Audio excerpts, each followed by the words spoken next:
There is a city sitting on top of another city, not as a metaphor, not as a poetic way of describing change and progress, literally.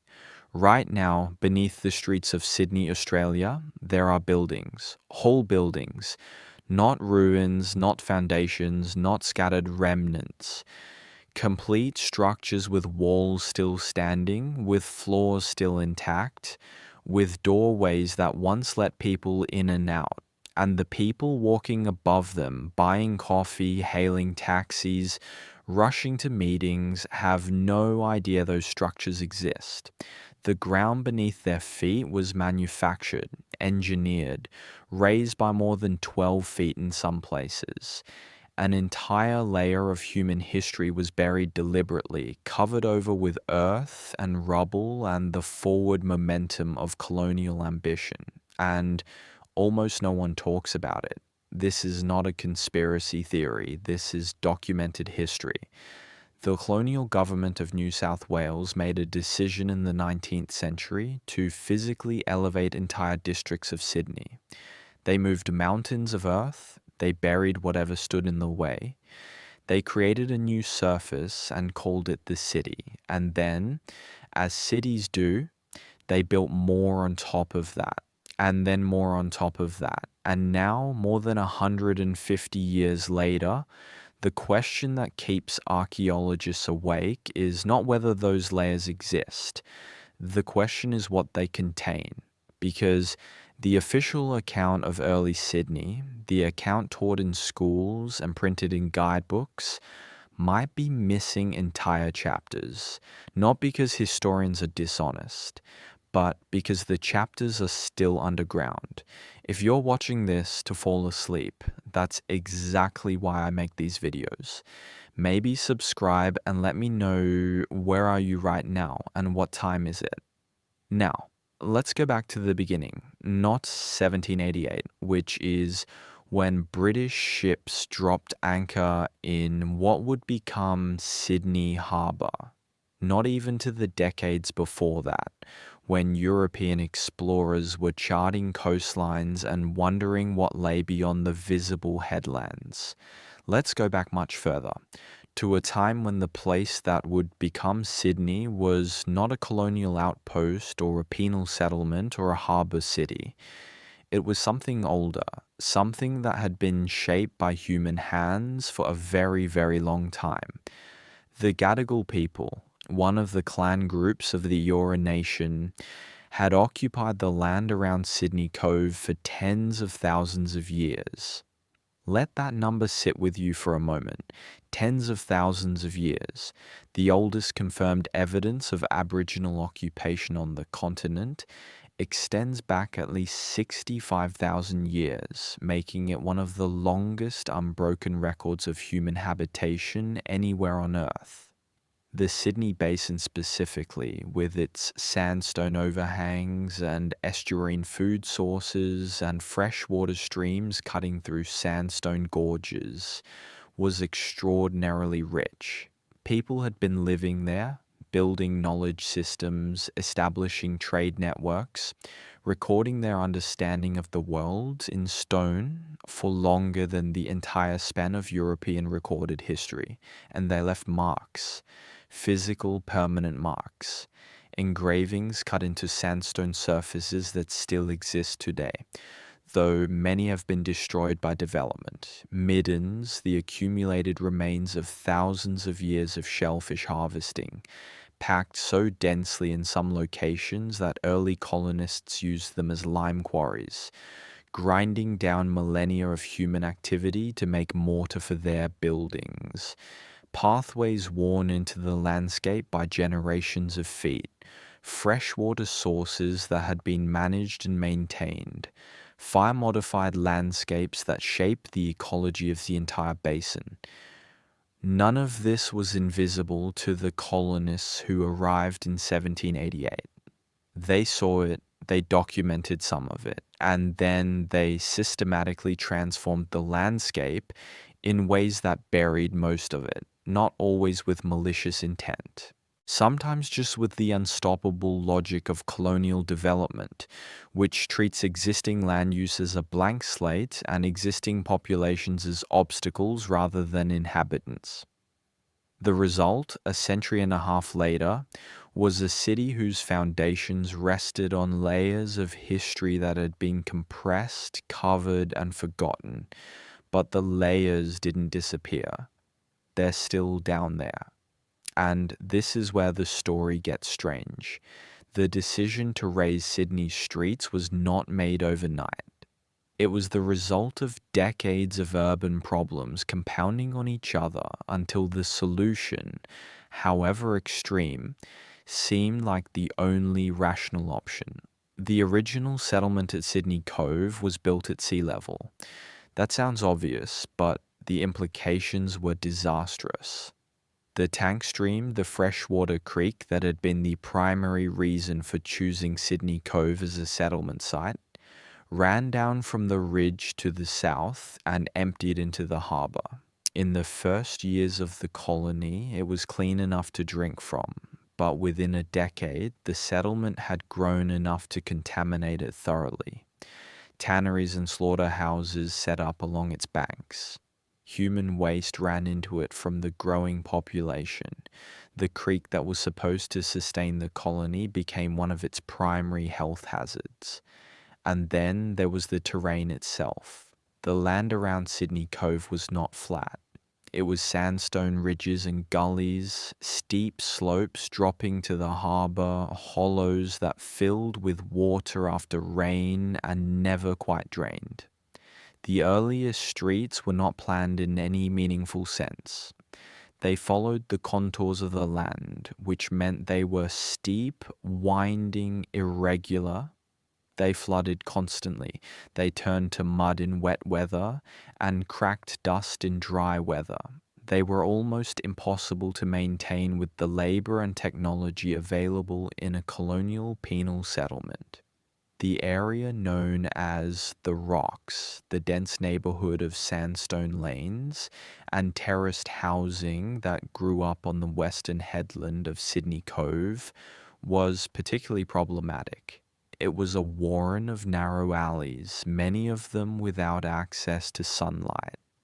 Buildings were constructed wherever a relatively flat surface could be found, which meant they were wedged against cliff faces, built on steep slopes, cantilevered over drop-offs.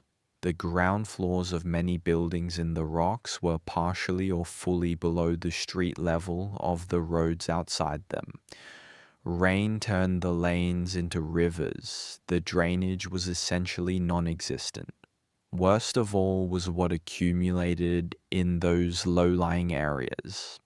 The colonial city produced waste on an industrial scale and had very limited means of disposing of it. Household rubbish, animal carcasses, industrial byproducts from the trades that had colonized the lower slopes of the Rocks, the blacksmiths and tanners and soap boilers and slaughterhouses. All of it tended to flow downhill, concentrate in the gullies, and stay there. The smell in certain parts of Sydney in the mid-19th century was reportedly extraordinary. Not just unpleasant, dangerous. Because smell, in the medical understanding of the time, was itself the source of disease. Miasma theory, the idea that diseases were spread through foul air rising from rotting organic matter, dominated colonial medicine. And Sydney smelled terrible. Something had to be done. The solution that was eventually adopted was, by any measure, audacious. Rather than trying to improve the drainage of the existing street level, rather than trying to clean up the gullies and alleys as they stood, the decision was made to bury them, to raise the entire street grade of affected areas, to fill in the low points, cover over the worst of the accumulated filth, and create a new, higher, more level surface on which a proper modern city could be built. This was not a single project with a single start date. It happened in stages in different areas over roughly half a century, stretching from the 1840s through to the early 20th century. Different parts of Sydney were raised at different times to different heights using different methods. In some areas, the fill was earth and rubble quarried from nearby. In other areas, it was the spoil from excavations for new buildings, or from harbour dredging operations, or from roadworks in other parts of the city. The height of the raising varied significantly. In some streets, the grade was lifted only a foot or two. In others, particularly in the lower reaches of the rocks and along parts of the waterfront, the ground level was raised by 10, 12, sometimes 15 feet or more. Streets that had previously been at sea level were now elevated well above the high tide mark. Buildings that had stood 2 stories above street level were now effectively underground. And this is the crucial point. The buildings were not always demolished before the fill went in. Sometimes they were. A property would be acquired, the structure knocked down, the rubble used as part of the fill. But in many documented cases, structures were simply buried, left standing, incorporated into the foundation of the new street level. Their roofs became the floor of the road above them. This was not negligence. It was a practical choice. Demolishing a building requires labor and time. If the structure was sound enough to bear the weight of fill above it, if its walls and floors could support the new street, then leaving it in place was simply more efficient than knocking it down. The builders of 19th century Sydney were not sentimental about the past. They were building a city. The fastest path was often directly through whatever stood in the way, or in this case, directly over it.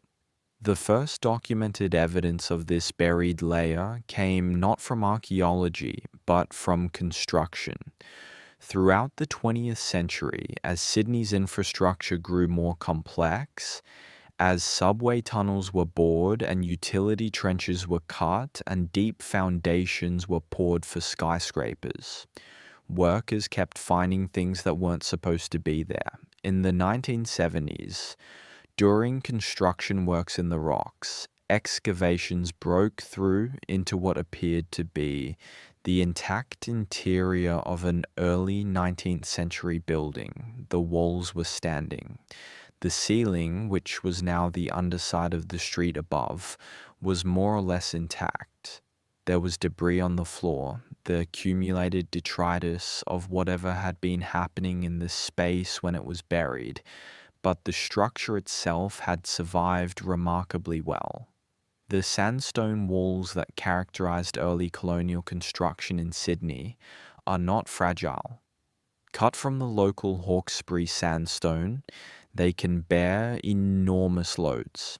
Being buried in fill had, if anything, protected them from the weathering that had damaged above-ground buildings of the same era. The discovery was reported, documented to some degree. And then the construction continued because Sydney in the 1970s was still a city building itself upward and outward, still prioritizing development over archaeology. The cultural heritage legislation that would later make it mandatory to investigate such discoveries before construction proceeded did not yet exist in its current form, but the find lodged itself in the institutional memory of those who study Sydney's built history, and it was not the only one. Similar discoveries had been made throughout the 20th century, sometimes documented, sometimes not, sometimes reported and then forgotten as the pressure of development moved on. A pattern was emerging. Below a certain depth in certain parts of central Sydney, you were in another city. The question that started to obsess a small community of researchers and archaeologists was this: what exactly had been buried?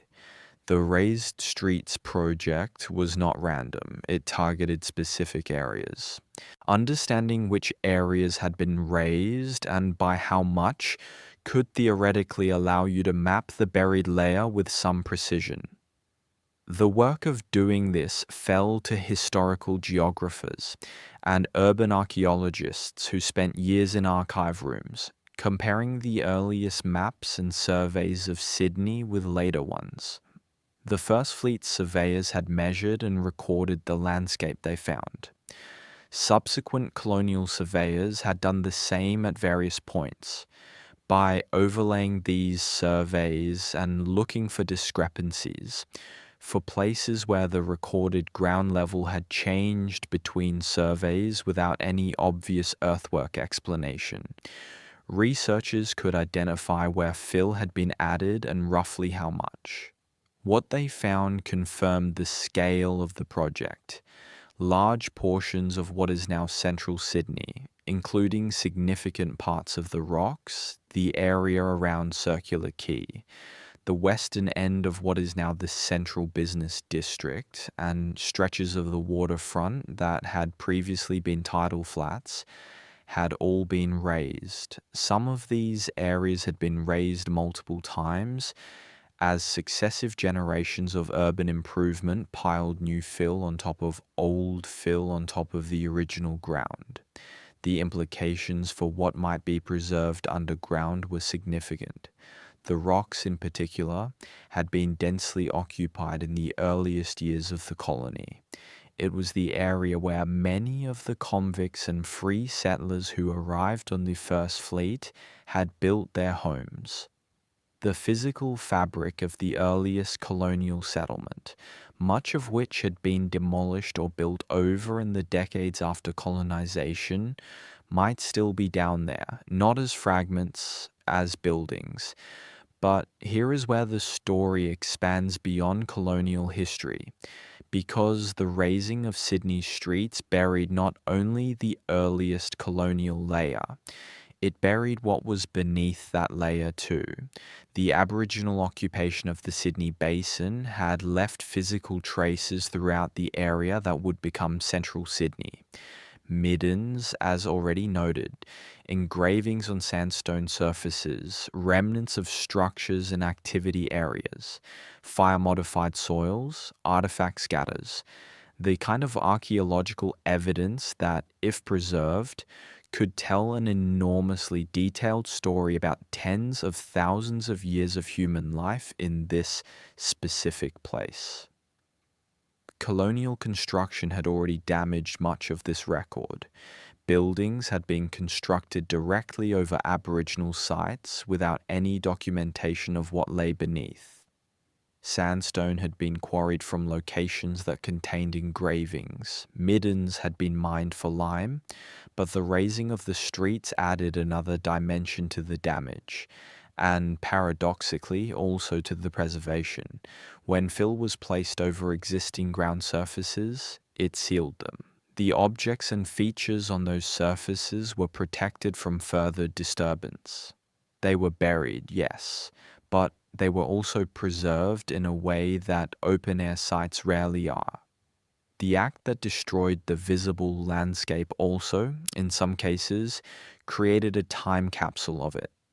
Archaeologists working in the late 20th and early 21st centuries, operating under heritage legislation that now required investigation of significant sites before development, began to find Aboriginal material in the buried layers of central Sydney, not always in great quantities. The original site formation had been disturbed by colonial occupation before the raising, but the signal was there. Beneath the colonial layer, beneath the fill, there were traces of the people who had lived in this place for thousands of years before the ships arrived. What those traces might tell us, if properly investigated, is something that heritage researchers describe with a mixture of excitement and caution. Excitement because the potential information is profound. Caution because the sites are fragile, the access is limited, and the institutional will to properly investigate them has not always matched the scale of what might be there. Let's go deeper into what the colonial buried layer actually contains, because the picture that has emerged from decades of investigation, most of it conducted in the context of development projects where archaeology was a requirement rather than a choice, is more detailed and more strange than most people realize.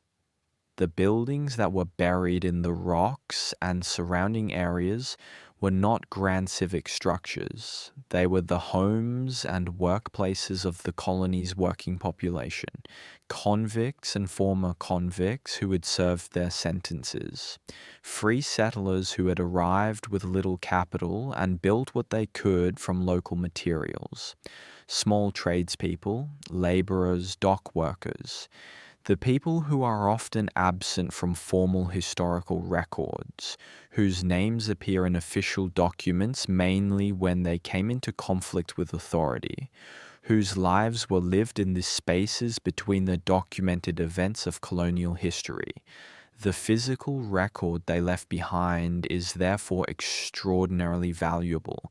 Their homes, their possessions, the things they discarded and the things they lost tell stories that written records do not. The patterns of daily life, what they ate, how they organized their domestic spaces, what objects they owned, which often reveals connections to trade networks and cultural exchanges that are not documented in colonial correspondence. Much of what has been excavated from the buried layer of the rocks in recent decades has gone into the collections of the Sydney Living Museums and the New South Wales Heritage Office. Ceramic fragments, bottle glass, bone, both food waste and the remnants of craft activities, leather shoes preserved by the anaerobic conditions of the buried fill, clay pipes, coins, the ordinary detritus of ordinary lives, which is not ordinary at all when you consider that these are the physical traces of the people who were present at the founding of a city. But it is not only the artifacts that matter, it is the structures themselves, because buried beneath the streets of the rocks, in a configuration that has been mapped but not fully investigated, are the physical remains of some of the oldest surviving colonial architecture in Australia.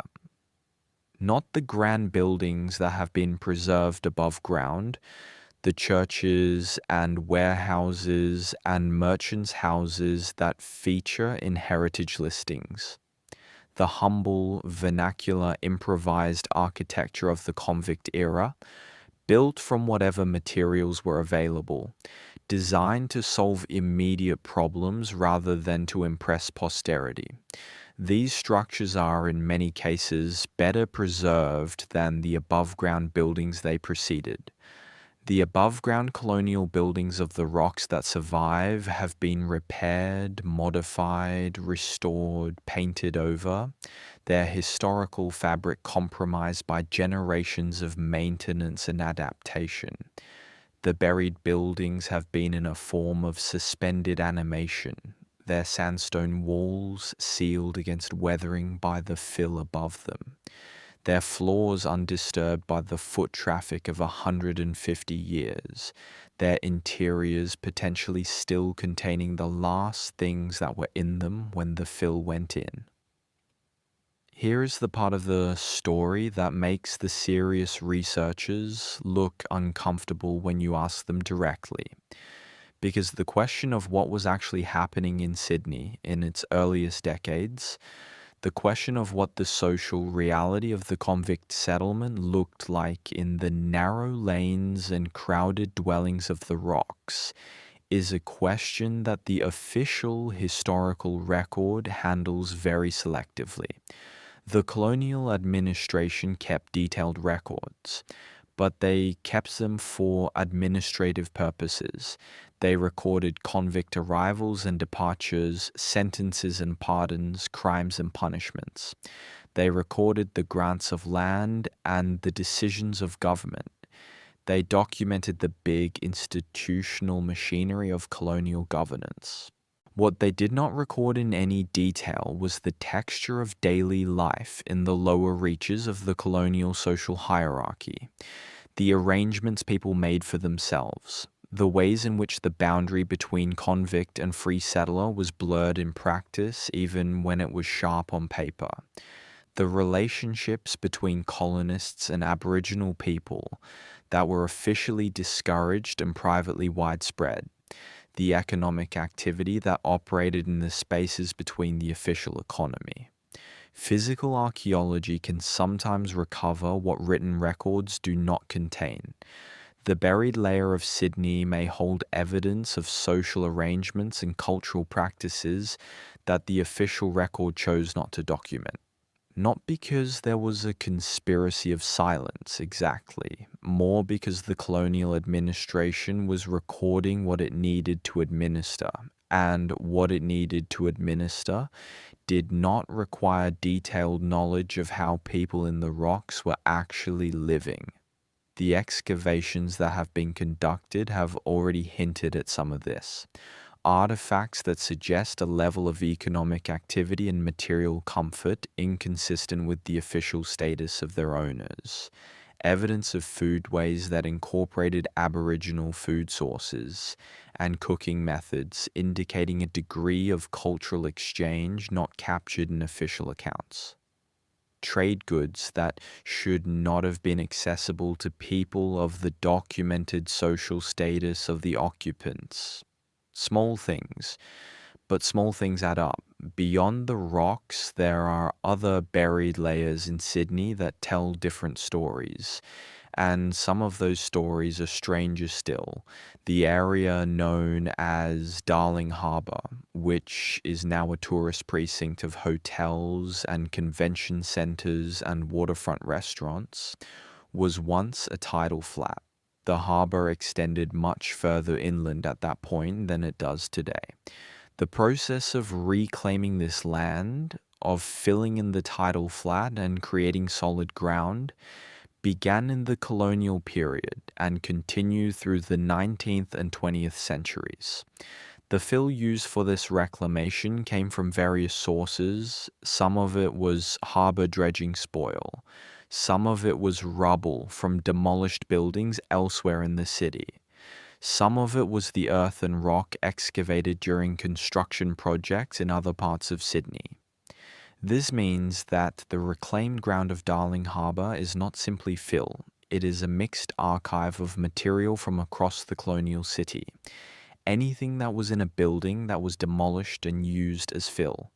Anything that was in the harbour sediment that was dredged up. All of it was deposited in layers, compressed and covered over.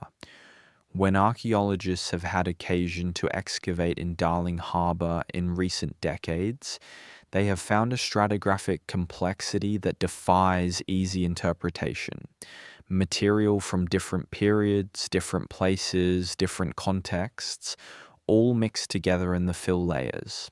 But occasionally, within that mix, they have found things that were not simply debris, intact assemblages, collections of objects that appear to have been deposited together in context. The contents of demolished buildings preserved as a group. This matters because context is everything in archaeology.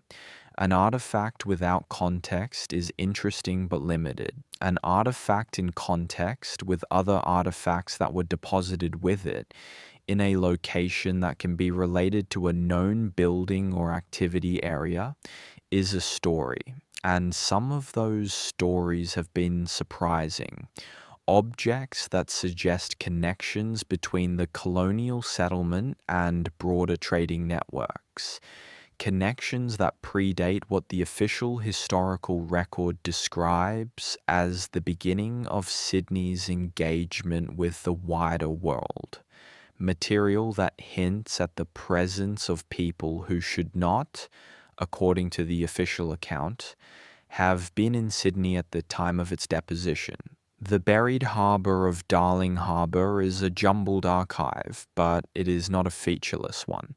Now, we need to talk about something that sits at the intersection of colonial history, Aboriginal history, and a question that mainstream archaeology tends to approach very carefully.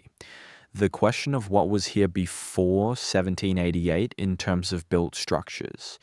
The conventional account of pre-colonial Australia describes Aboriginal Australians as nomadic or semi-nomadic hunter-gatherers who did not build permanent structures. This account has been substantially revised in recent decades.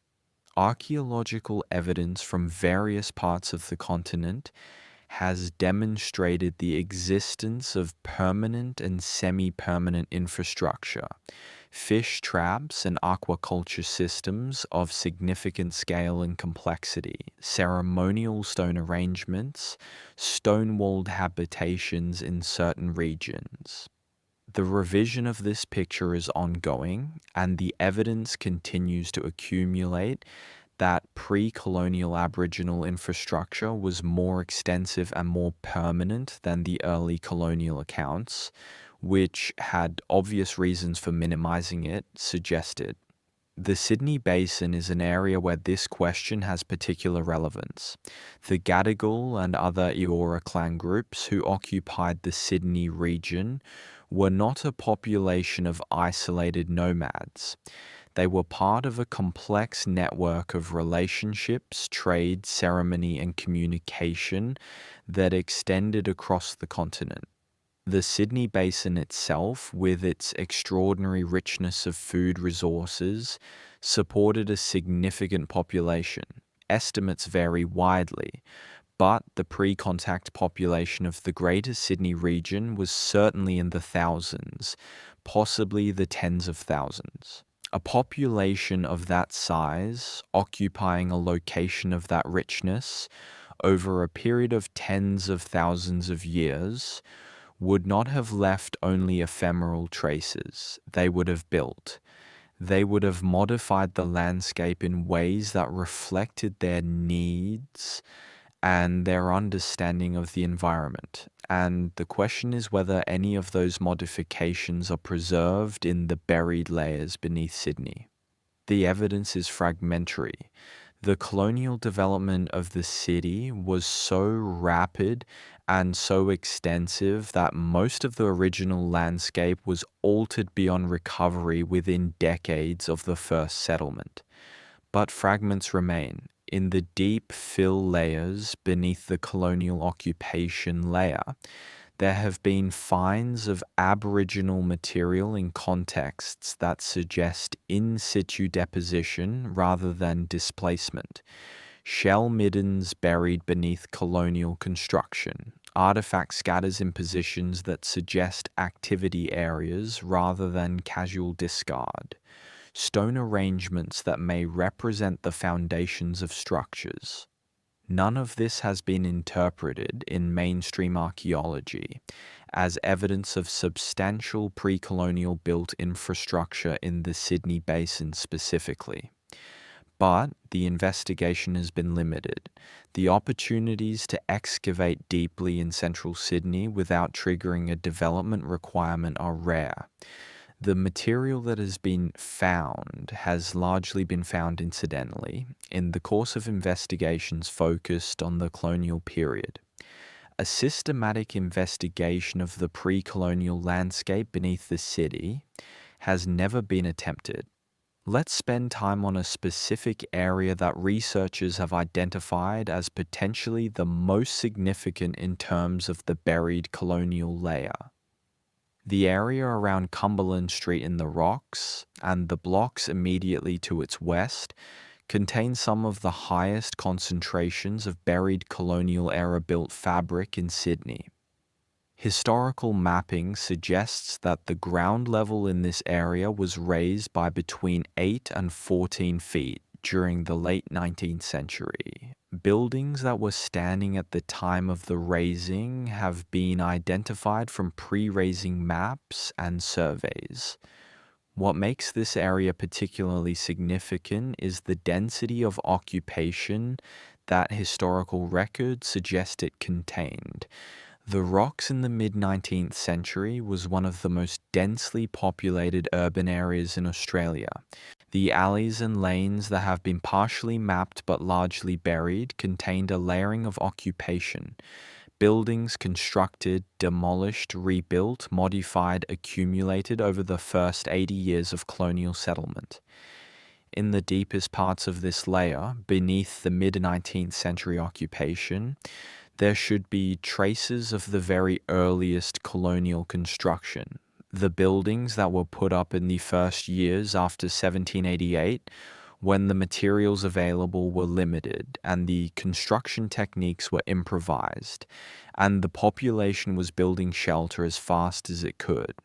Fragments of this earliest layer have been found in excavations conducted during restoration work on existing heritage buildings in the Rocks. Archaeologists have found structural remains below the current cellar floors that date to the first decade of the colony, foundations of buildings that do not appear on any surviving map because they predate the maps. Evidence of construction techniques that reflect the skills and materials available to convict builders in the 1790s. These finds are tantalizing but partial. What lies further below, in the areas that have not been excavated, is a matter of informed speculation rather than confirmed knowledge. But the informed speculation is considerable. Researchers who have spent careers studying early colonial Sydney believe that the buried layer under Cumberland Street and the surrounding blocks contains one of the most significant concentrations of intact early colonial built fabric anywhere in Australia. Possibly in the world, if you are measuring the significance in terms of the historical moment represented. Because what was built in Sydney in the 1790s was not simply colonial construction. It was the physical manifestation of a specific historical experiment, the transformation of a penal settlement into a functioning colony, the improvised response to conditions that no one had anticipated, the creative adaptation of people, convict and free, who were building something in a place they had not chosen, with materials they had to discover, and skills they had to improvise. The physical evidence of that process, if it is genuinely preserved in the buried layer, would be unlike anything else. Sydney's situation is different in scale and in character, but not in kind. A city that grew rapidly, that transformed its landscape to accommodate its growth, that buried its past in the process. The specific circumstances of Sydney's founding, the colonial project, the raised streets, the density of Aboriginal history beneath the colonial layer, give it a particular character, but the fundamental pattern is universal. The moment you start thinking about cities as vertical as well as horizontal phenomena, the world becomes a different place. The streets you walk on are not the ground. They are a surface, one of many surfaces, layered above each other through time. The ground you stand on in a modern city may be 5 feet or 50 feet above the original landscape. Everything in between is the record of everything that happened. Sydney is an extreme example of this. The combination of deliberate raising, rapid colonial development, and the extraordinary age of the Aboriginal occupation beneath the colonial layer creates a stratigraphic complexity that archaeologists find both exciting and challenging. The layers are not neat. They are mixed, compressed, disturbed in some areas, and remarkably intact in others. Reading them requires a kind of patience and skill that is not always available in the context of commercial development projects. The legal and institutional framework for managing this complexity has improved significantly since the 1970s. The Heritage Act of New South Wales requires investigation and documentation of significant archaeological deposits before development proceeds. The Aboriginal Land Rights Act and subsequent legislation provide some protection for Aboriginal cultural heritage. The result is that in recent decades, a substantial body of archaeological evidence has been accumulated from central Sydney, providing a picture of the buried layers that is far more detailed than anything available even 30 years ago. But the picture is still incomplete. The investigations that have been conducted have been driven by development projects, which means they have been conducted in the locations where someone wanted to build something. The areas where no one has wanted to build, or where the scale of the buried heritage has actually deterred development, remain largely unexamined, and the resources available for analysis and interpretation of the material that has been recovered are perpetually insufficient. Boxes of artifacts sit in storage facilities, catalogued but unanalyzed, waiting for research funding that may or may not materialize. There is a specific discovery that deserves extended treatment because it illustrates both the significance of what lies beneath Sydney and the limitations of what has been done about it. During the construction of the Sydney Harbour Tunnel in the late 1980s and early 1990s, workers excavating on the northern approaches to the tunnel in the area just south of the old quarantine station at North Head broke into a system of chambers. The chambers were not natural. They had been cut into the sandstone. They were connected by passages. They contained artifacts, but not artifacts that fit neatly into the known categories of either colonial or Aboriginal archaeology. The official account of this discovery is sparse. The construction project continued. The chambers were documented to a degree and then sealed by the tunnel construction. The artifacts were collected and placed in institutional storage. The investigation was, by the standards of the time, adequate. By the standards of what we now understand about the complexity of the buried record, it was woefully insufficient. What were the chambers? The most straightforward interpretation is that they were colonial-era storage or utility spaces, cut into the sandstone as part of the infrastructure of the early harbour works. This interpretation is not unreasonable. Colonial engineers cut extensively into the sandstone geology of the harbour foreshores. The sandstone was both an obstacle to be removed and a material to be used. Cutting chambers for storage or for specific industrial purposes would have been logical, but the artifacts found in the chambers did not match this interpretation comfortably. Some of them did. Fragments of colonial ceramics, iron fixings of the type used in colonial-era construction. But others were older, much older. Stone tools of a type associated with periods well before the colonial settlement.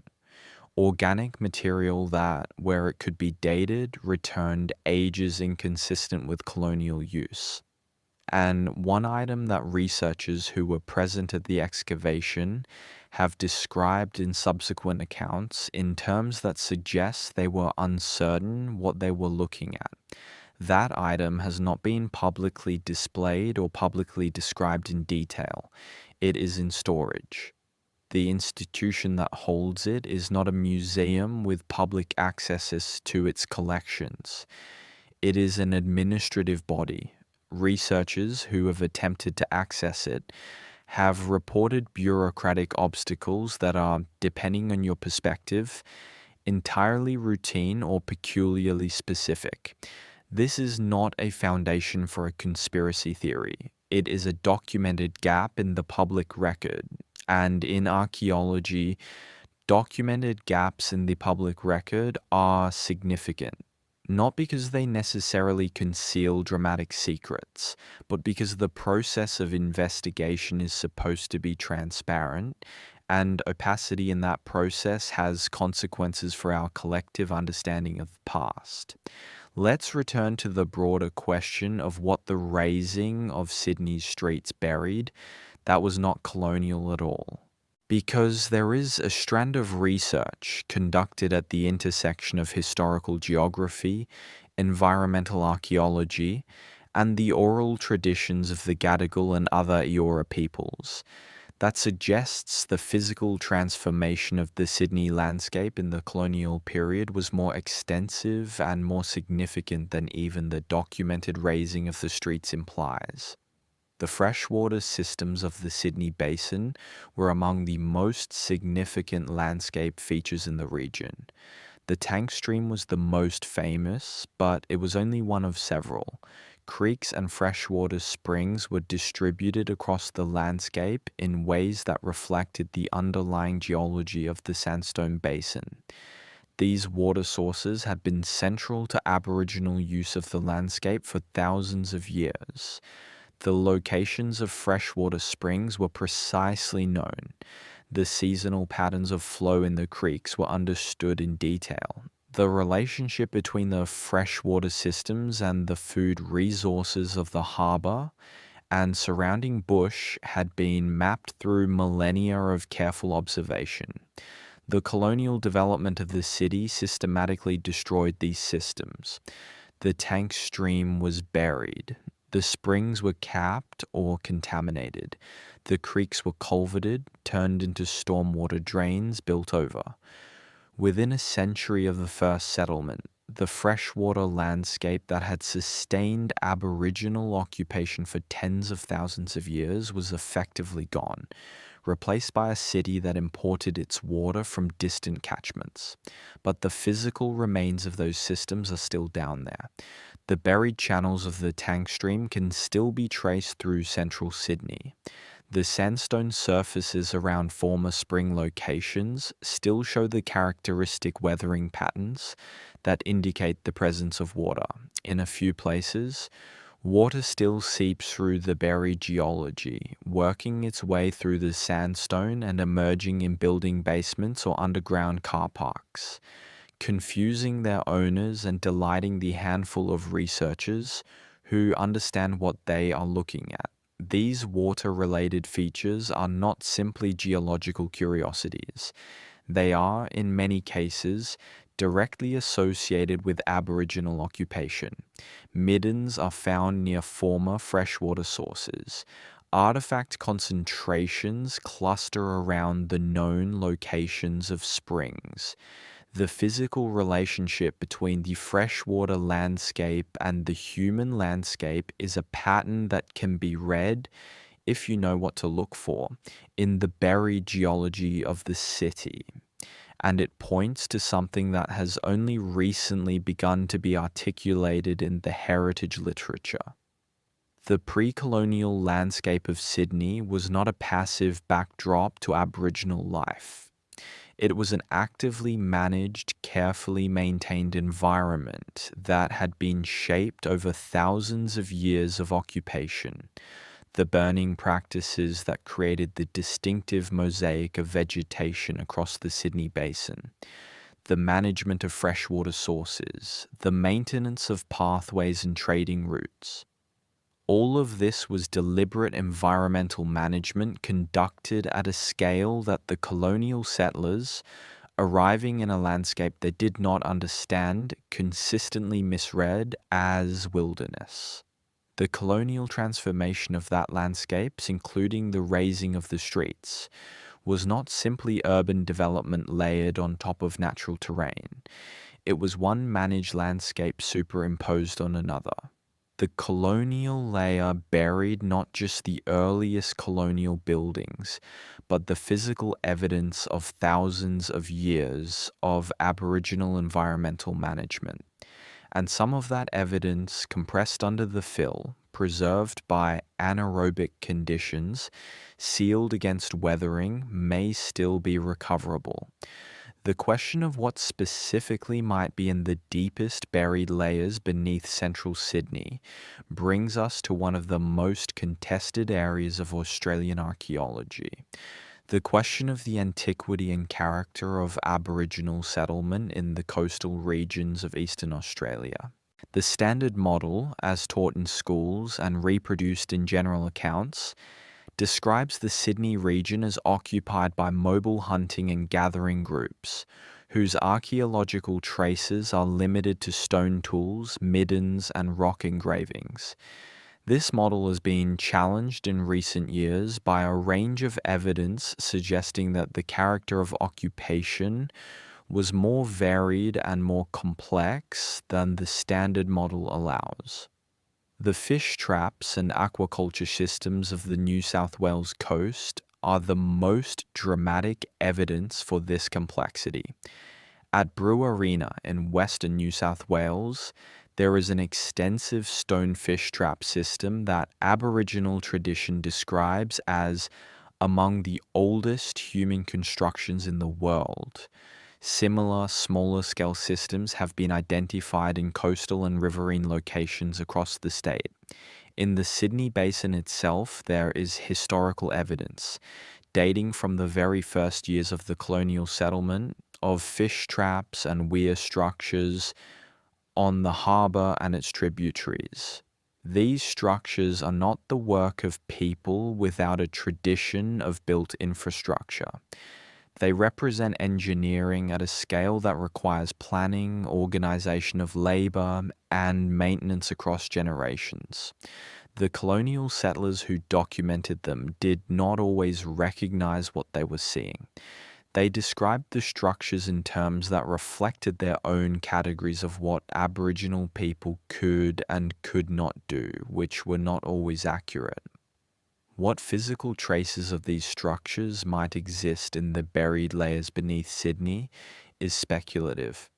The fish trap sites on the harbour foreshores were in areas that were among the first to be developed by the colonial settlement, and the development was extensive and thorough.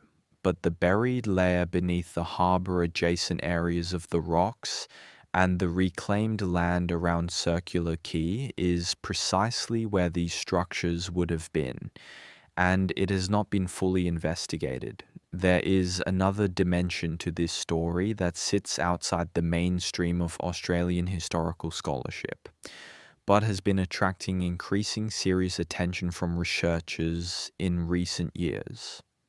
It concerns the question of contact between the Australian continent and other parts of the world before the arrival of European colonists in 1788.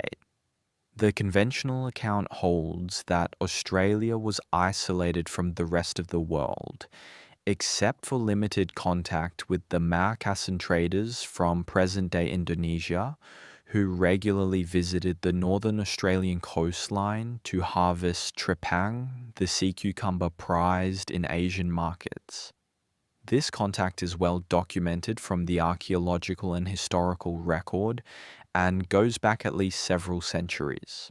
But there are other claims, some more speculative than others, of earlier and more extensive contact.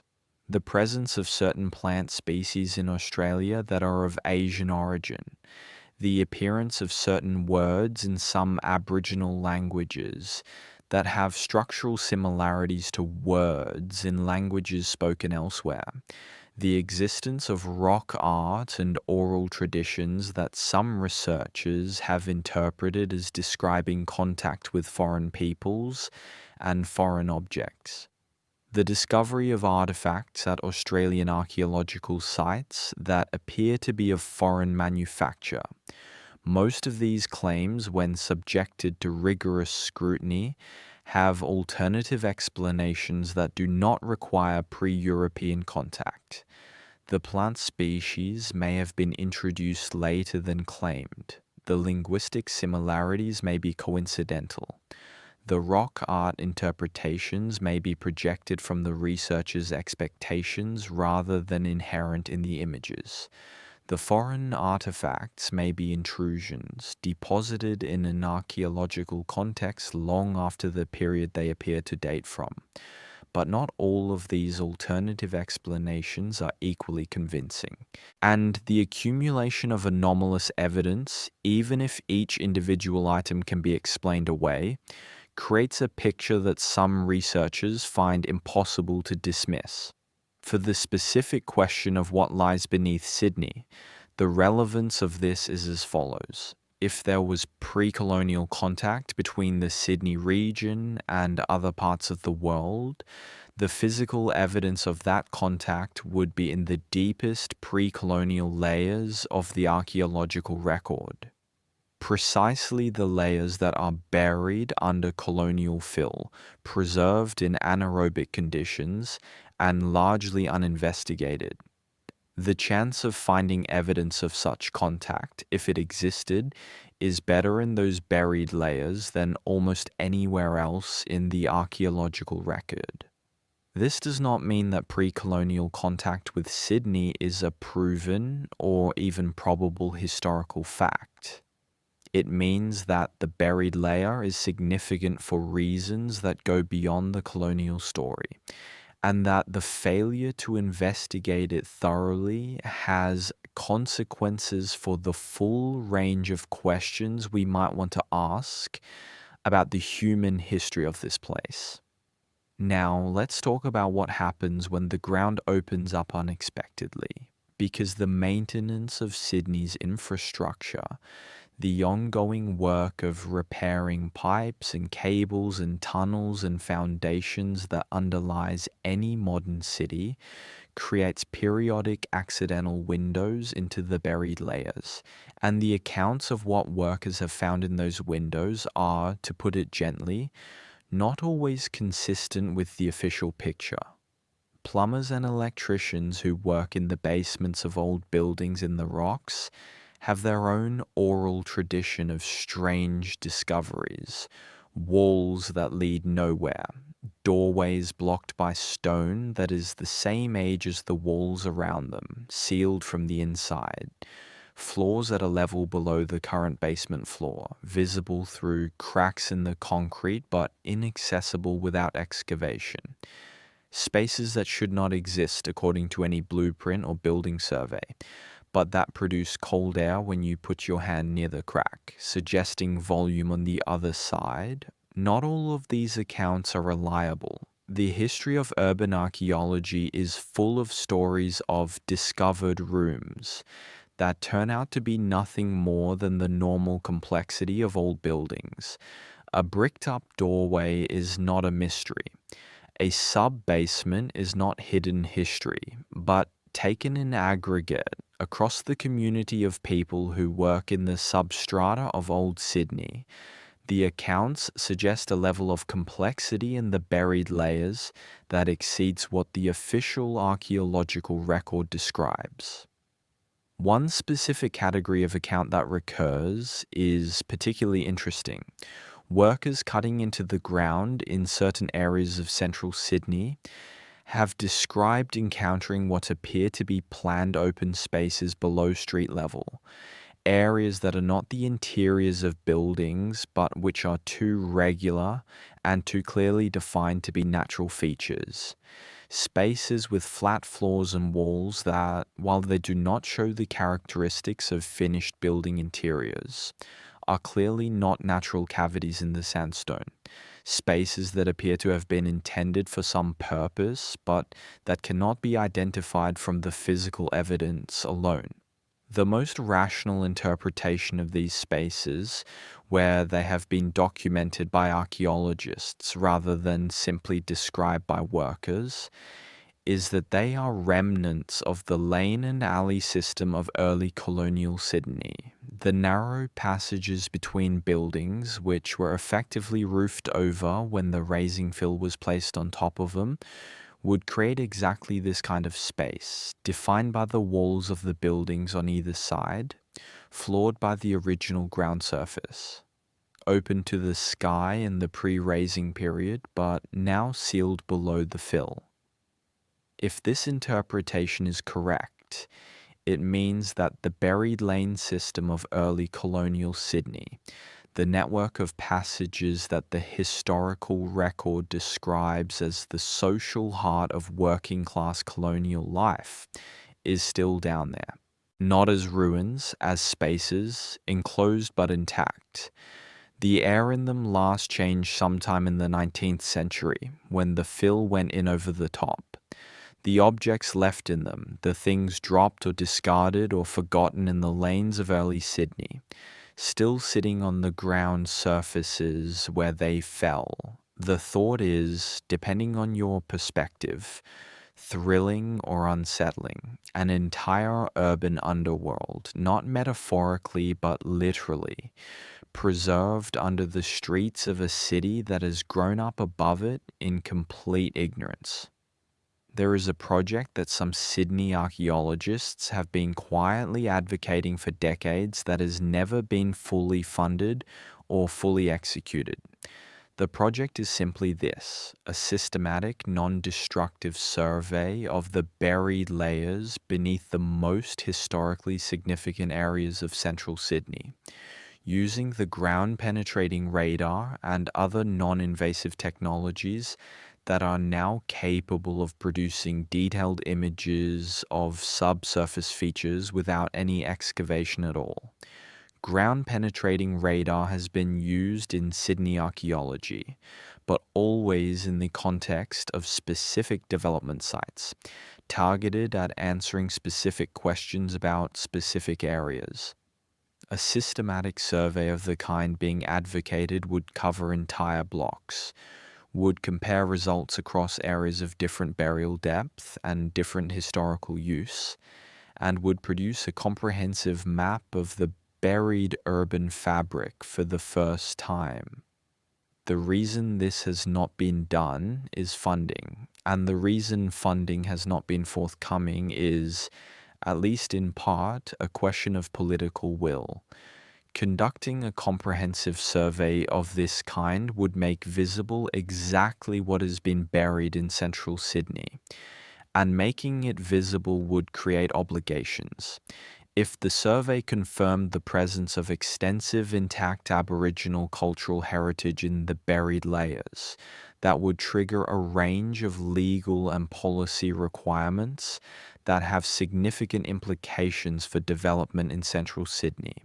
If it confirmed the presence of extensive intact colonial heritage, similarly, the survey would be, among other things, a constraint on future development, and that makes it politically inconvenient. This is not a sinister calculation. It is simply the way heritage management interacts with urban development in any jurisdiction where both heritage protection and development interest are significant. The inconvenience of knowing is sometimes enough to prevent the investigation, which means that the buried city of Sydney remains, in important respects, a matter of informed speculation rather than confirmed knowledge. But let's not leave it there, because there are windows and they have been looked through. Let me describe what those windows have shown in enough detail to give a sense of what the buried city actually is, rather than what we imagine it might be. In 1994, during the construction of the Museum of Sydney on the site of the original Government House, the first building constructed specifically as the governor's residence in the new colony, excavations exposed what is now known as the Foundation Place. The remains of the original Government House building, constructed in 1788 and demolished in 1846, were preserved beneath the accumulated fill of a century and a half. The walls were standing, the floor levels were intact, the drains and wells associated with the building were present. The Museum of Sydney was built around and over these remains, which are now displayed through a glass floor in the courtyard of the museum.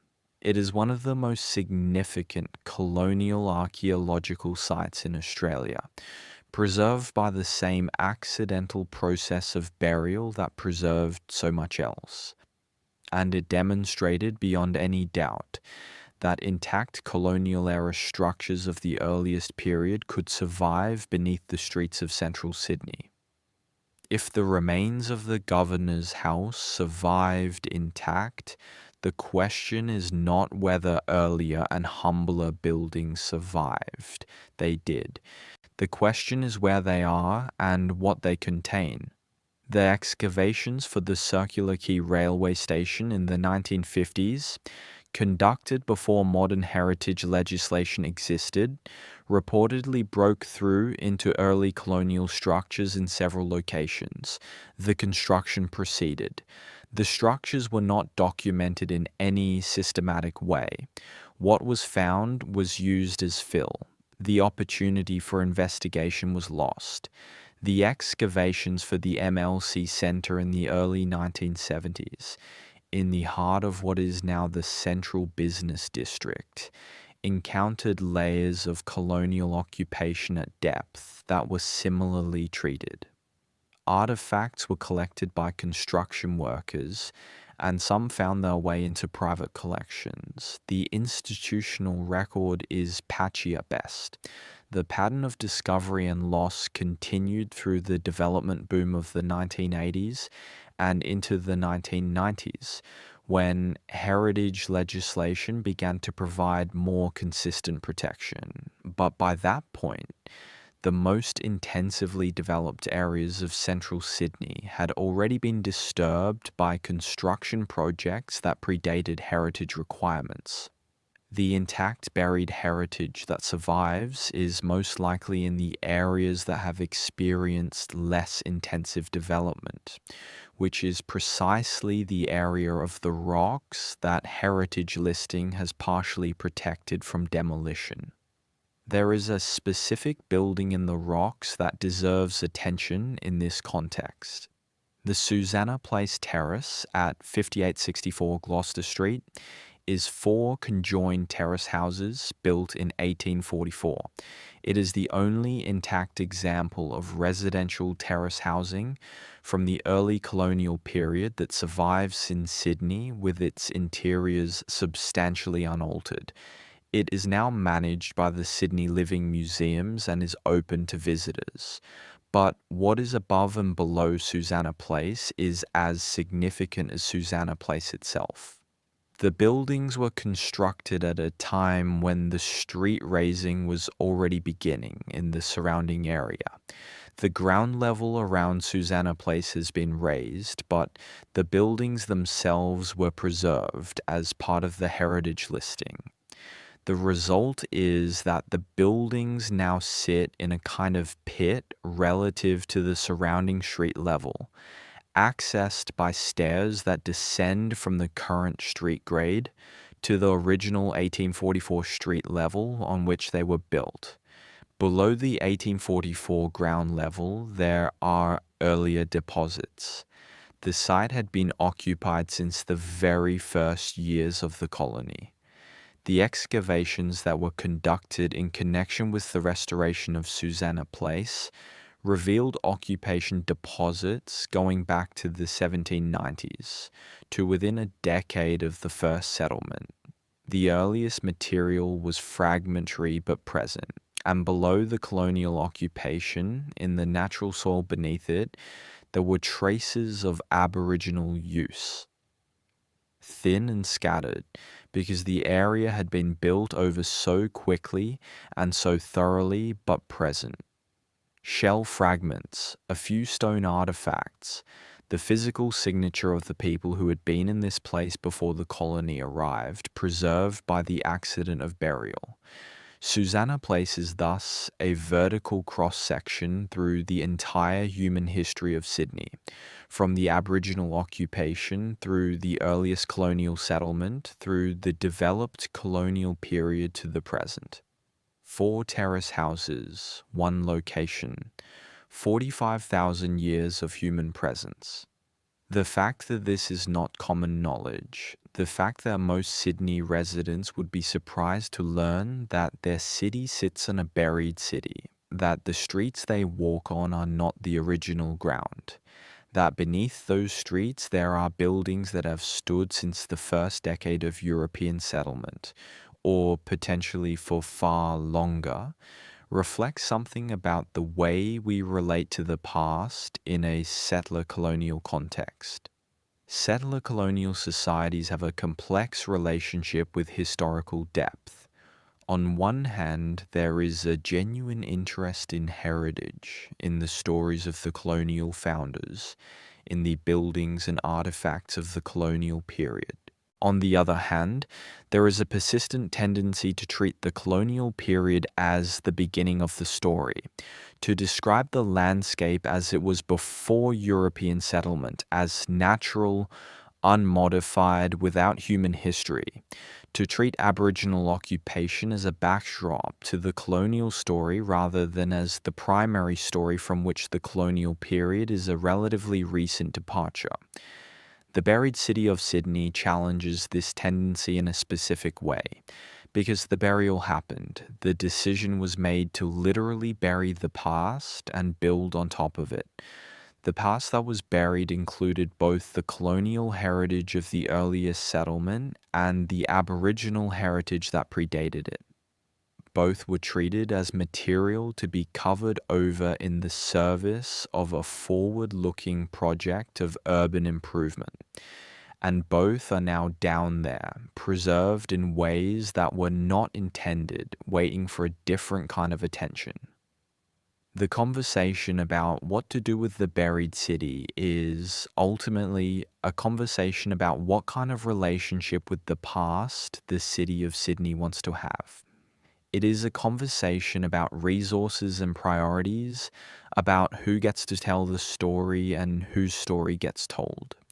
It is also, more prosaically, a conversation about infrastructure and development and heritage legislation. But the prosaics exist within a larger context, and the larger context is this. A city sits on top of its own history, and choosing whether to investigate that history is itself a historical choice. Let's now turn to something that lies even deeper in the sediments of this story. Something that requires us to extend the frame of reference beyond the colonial period, beyond the documented Aboriginal occupation, to the deep time of the Sydney Basin's geological and archaeological record. The sandstone geology of the Sydney Basin is itself a kind of archive. Hawkesbury sandstone, the rock that underlies the Greater Sydney region, was laid down approximately 230 million years ago during the Triassic period. It preserves fossils of early Triassic flora and fauna, including some of the oldest documented examples of certain plant groups. These are not the fossils that most people think of when they think of fossils. They are not dramatic bones or shells. They are the pressed impressions of leaves and stems, the traces of a world 200 million years gone.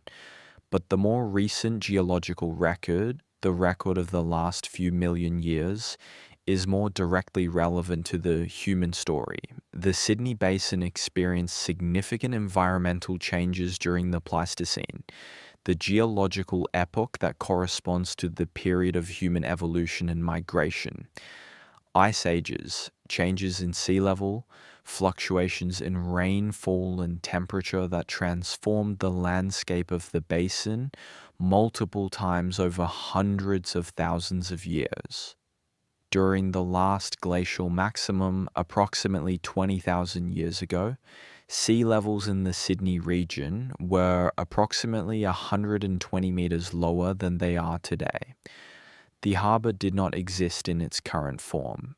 The area that is now Port Jackson was a river valley.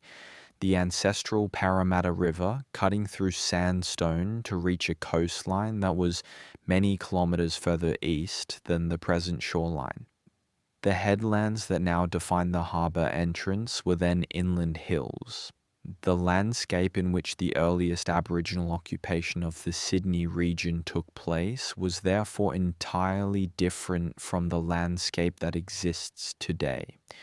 The places where people lived, the places where they conducted their ceremonies, the places where they buried their dead and left their artifacts were on the floor of a river valley that is now underwater, or on the shorelines of a coast that is now submerged. The earliest chapters of the human history of the Sydney region are not beneath the streets of the city, they are beneath the harbor. Underwater archaeology is a specialist field, and the opportunities for conducting it in the busy harbor of a major city are limited. But surveys have been conducted in some locations, and the results hint at the richness of the submerged record. Stone artifacts have been recovered from the harbor floor in contexts that suggest in situ deposition rather than post inundation displacement. The preserved remains of the old river channel are visible in bathymetric surveys of the harbor. The potential for intact archaeological deposits on the floor of Port Jackson, sealed under harbor sediment, is real. This submerged layer is perhaps the deepest buried city of all. Not a city in the historical sense, not buildings and streets, but a lived landscape occupied by human beings for tens of thousands of years, now under 40 or 50 meters of tidal water. A landscape that contains the evidence of the earliest human presence in the Sydney region, if only it could be reached and investigated. The connection between the submerged landscape and the raised streets above is not simply metaphorical, it is physical. The same processes of sea level change that inundated the early occupation landscape of the harbor also shaped the hydrology of the basin that was later colonized and raised. The springs and creeks that drove the colonial settlement that were eventually buried by the raising were themselves fed by the same geological formations that created the harbor and its ancient river valley. Understanding Sydney as a place with a continuous human history extending back 65,000 years or more, a history that has been partially buried by the colonial project and partially submerged by geological change, requires a kind of thinking that is not the default mode of historical inquiry. It requires holding multiple time scales simultaneously. The 4-year span of the First Fleet's preparation and the 4-year span of the colony's establishment. The 80-year span of the colonial period that preceded the raising of the streets. The 150-year span since the raising. And then, beneath all of that, the tens of thousands of years during which the Sydney Basin was shaped by human hands and human feet and human voices that left traces, we are only beginning to learn how to read. The buried city is not, in the end, a mystery about what specifically lies beneath specific streets. The mystery is larger than that. It is the mystery of what it means for a city to exist on top of its own history, to have consigned that history to the underground literally as well as metaphorically, and to be slowly, incompletely discovering what that history contains. There are people who devote their working lives to this question. Urban archaeologists who divide their time between development site excavations and archive research. Historical geographers who spend years in mapping rooms comparing colonial surveys. Indigenous heritage officers who work with Gadigal and other Eora community members to incorporate oral tradition and cultural knowledge into the investigation of the buried layers. Environmental archaeologists who study the deep sediment record of the harbor and the basin. The knowledge they have accumulated, taken together, represents the best current understanding of what Sydney's buried layers contain. And that understanding, while far from complete, is more detailed and more remarkable than the public record suggests. What they will tell you, if you ask them directly, is that the buried city of Sydney is real. It is not a metaphor or a speculation. The streets were raised. The buildings were buried. They are still down there. The evidence for this is not circumstantial. It is documented, mapped, partially excavated, physically present. What they will also tell you, with varying degrees of comfort, depending on who you are talking to, is that the investigation of the buried city is far from finished, that the most significant areas have not been systematically examined, that the deepest layers, the ones that predate the colonial period, have been barely touched, that the heritage legislation that is supposed to protect the buried layers is effective in some contexts and inadequate in others, that the resources available for investigation are a fraction of what the scale of the buried heritage would justify. And some of them, speaking carefully, will suggest that there are things in the buried layers that do not fit neatly into the accepted account of Sydney's history, or of Australian history, or of the human occupation of this continent. Things that are documented in the grey literature of archaeological reports, filed with government bodies and accessible to researchers, but rarely finding their way into public discourse. Things that raise questions that the accepted frameworks of Australian colonial history and Australian Aboriginal history are not well equipped to answer, not because they are suppressed, but because the frameworks are not capacious enough to accommodate them comfortably, and because the institutional incentives are not aligned with the kind of sustained, open-ended investigation that would be needed to understand what they mean. Let's consider what it would take to properly investigate the buried city, not to excavate it completely, which would be both impossible and destructive, but to understand it in enough detail to know what we are dealing with, to make informed decisions about what to protect and what to investigate further. The first requirement is a comprehensive, non-invasive survey. Ground-penetrating radar, magnetometry, electromagnetic induction, and other non-destructive geophysical techniques have advanced enormously in the last 2 decades. They are now capable of producing detailed 3-dimensional images of subsurface features at a resolution that would have been impossible 30 years ago. A systematic survey of the key areas of central Sydney using these techniques would produce a map of the buried layers that is currently only partially available from scattered and incomplete investigations. The cost of such a survey would be significant, but not astronomical. Comparable surveys have been conducted in historical cities in other parts of the world. The archaeological potential of what it would reveal, in terms of both the colonial heritage and the Aboriginal heritage, would by any reasonable measure justify the investment.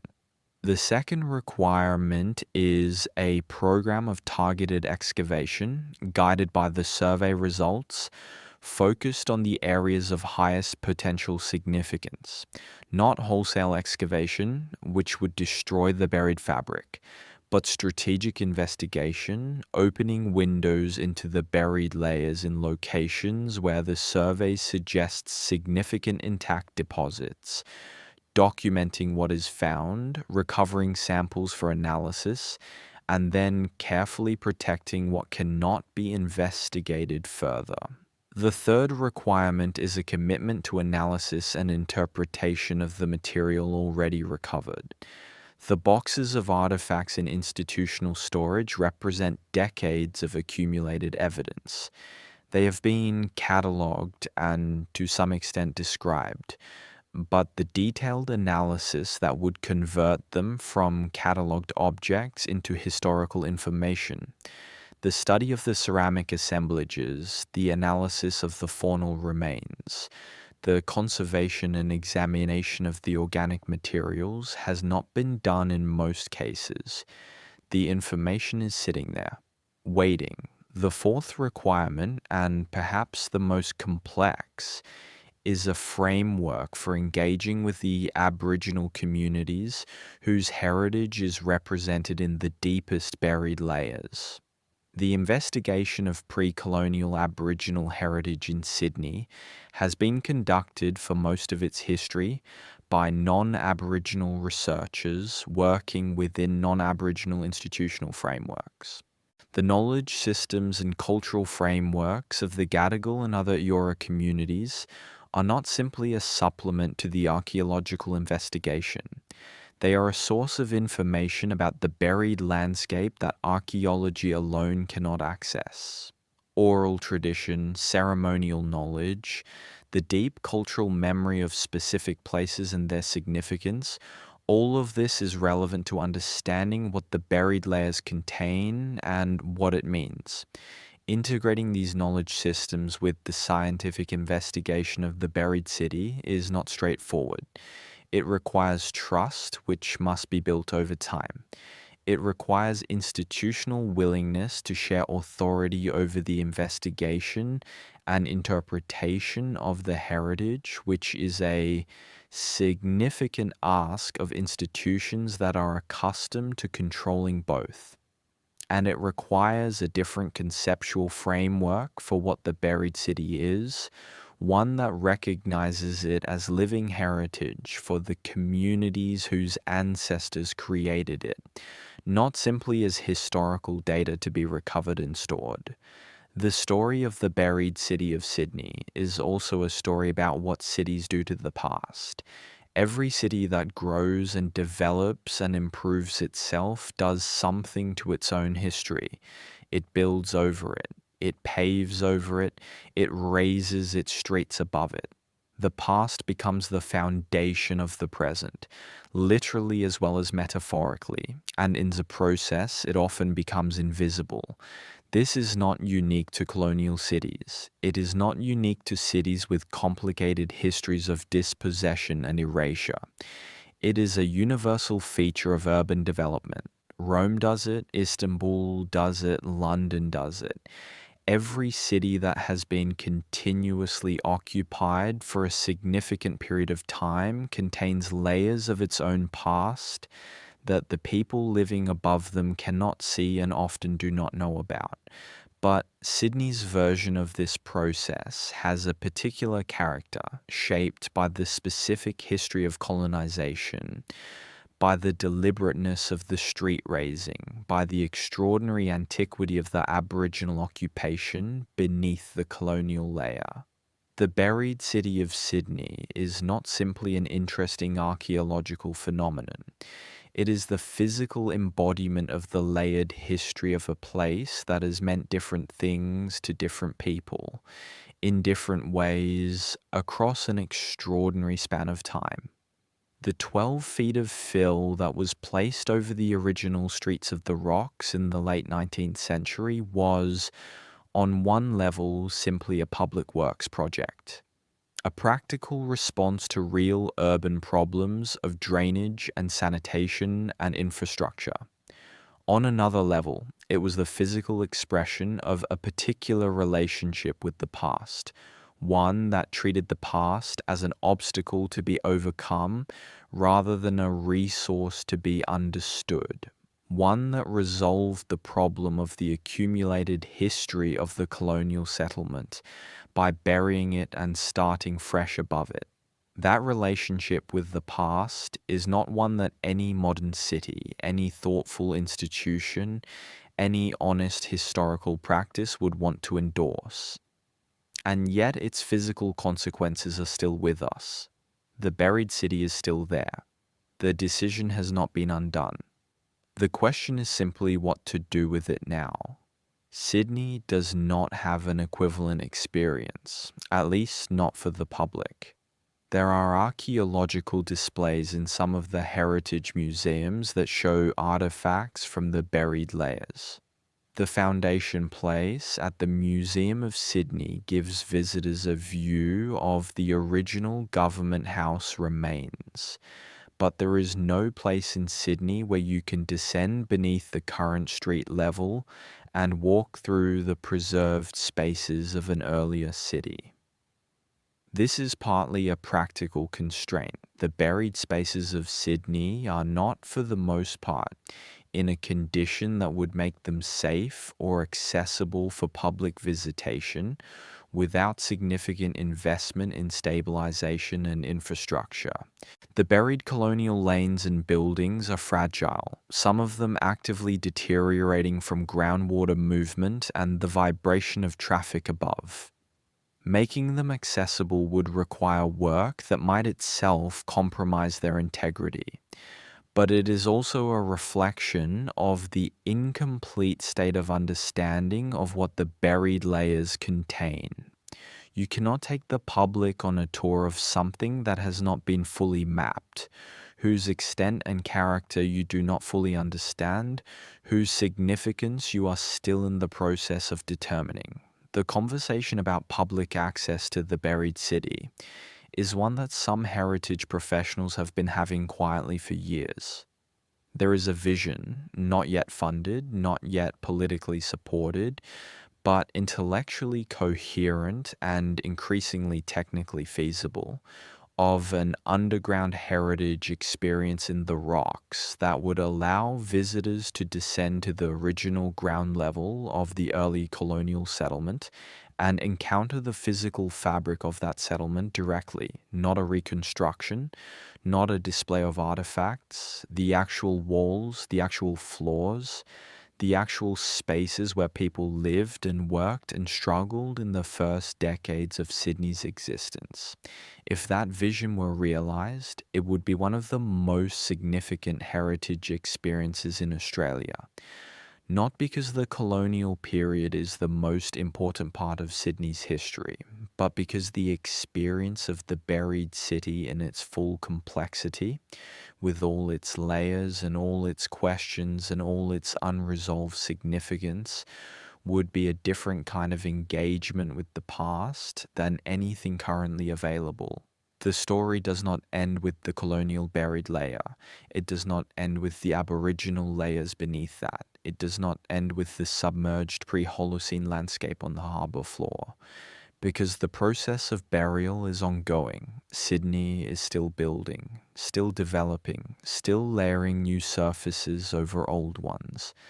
The decisions being made now about which heritage to protect and which to allow to be damaged or destroyed, about what to investigate and what to leave unexamined, about how to balance the competing interests of development and preservation, will determine what future archaeologists find when they look at the layers deposited in our own time. The heritage legislation that now governs development in Sydney has created a significantly better environment for the protection of the buried city than existed in earlier decades. But the legislation is not always adequately enforced. The investigations that are required are not always conducted to the highest standard. The obligation to report significant fines is sometimes honored in the letter and not the spirit. And the areas outside the existing heritage zones, which may contain buried heritage of equal significance, remain vulnerable. The buried city of Sydney is, in this sense, an active story as well as a historical one. The choices being made now about how to manage the urban fabric of central Sydney are choices about whether more of the buried heritage will be lost before it can be investigated, or whether the lessons of the past century of accidental discovery and inadequate response will be applied to a more systematic and more respectful approach. There is something philosophically significant about a city that does not know what lies beneath it. Every city has a relationship with its own foundation, with the layers of its own history that constitute the physical substrate on which it stands. That relationship can be one of ignorance, in which the past is simply not thought about because it is not visible. It can be one of selective engagement, in which certain parts of the past are celebrated and preserved while others are ignored or suppressed. Or it can be one of serious and sustained investigation, in which the city makes a genuine effort to understand the full complexity of its own layered history. Sydney's relationship with its buried city has been, for most of its modern history, one of selective engagement at best. The colonial heritage of certain prestigious buildings and precincts has been celebrated and preserved. The Aboriginal heritage has been increasingly acknowledged in recent decades, though the practical investment in its investigation and protection has lagged behind the rhetorical acknowledgement. The buried layers that contain the most specific and most physical evidence of both the colonial and the Aboriginal past have been largely left to their own devices, emerging into view only when development forces them into the open. The argument for a different approach is not primarily one of heritage preservation for its own sake, important as that is. It is an argument about knowledge. The buried city of Sydney contains information that is not available from any other source. Information about the texture of daily life in the colonial settlement that the written record does not capture. Information about the physical character of the Aboriginal landscape that was transformed by colonial development. Information about the deep environmental history of the basin that shaped both the Aboriginal occupation and the colonial settlement. That information is finite and fragile. Every construction project that damages the buried layers without adequate investigation destroys information that cannot be recovered. Every decade that passes while the buried layers are not investigated is a decade during which the organic materials in those layers continue to decompose. The artifacts continue to corrode. The fine details of stratigraphy that would allow the most precise interpretation of what the layers contain continue to be erased by groundwater movement and structural vibration. The buried city of Sydney is not waiting patiently to be discovered at some convenient future time. It is degrading slowly but continuously in the dark beneath the streets. The window for investigation is closing, not dramatically, not next year, but inexorably. Every year that passes without a systematic investigation program is a year of irreplaceable information lost. And yet there is reason for cautious optimism. The heritage community in Sydney has been making this argument in various forms for decades. The evidence base for the argument has grown steadily as each new development investigation adds to the record. The technical tools for non-invasive investigation have improved to the point where the first phase of a systematic survey would be feasible at a cost that is not prohibitive. The legal framework for heritage protection, while imperfect, is more robust than it has ever been. The public interest in the history of Sydney and in the Aboriginal history of Australia more broadly has increased significantly in the last generation. The conversation about the buried city is no longer confined to the heritage profession. It is beginning to enter the public sphere, in journalism and in cultural programming, and in the growing popular interest in urban archaeology that has been stimulated by discoveries in other cities around the world. The Museum of Sydney's Foundation Place has been visited by millions of people. The Susanna Place Terrace has been visited by tens of thousands. The appetite for engagement with the physical evidence of Sydney's layered past is there. What is needed is the institutional will to respond to that appetite with something more than the current incomplete and opportunistic approach. The buried city of Sydney deserves a program of investigation that matches its scale and its significance. It deserves a commitment to public engagement that goes beyond occasional displays of selected artifacts. It deserves the kind of serious, sustained, multidisciplinary attention that the scope of the question demands. Let's end where we began, because in a way, this is a story about what you do not know when you walk down a street. You do not know who walked it before you. You do not know how many other streets have occupied the same space at different heights above the ground. You do not know what is preserved in the space between the current surface and the original ground. You do not know what stories are embedded in the soil and sandstone and fill beneath your feet. In most cities, this ignorance is benign. The past is genuinely gone, demolished and built over so many times that nothing remains of significance. The layers beneath the current surface are just rubble and soil, informative to specialists but not revelatory. Sydney is different. Sydney has a buried city beneath it, not as a metaphor or a romantic speculation, but as a physical fact.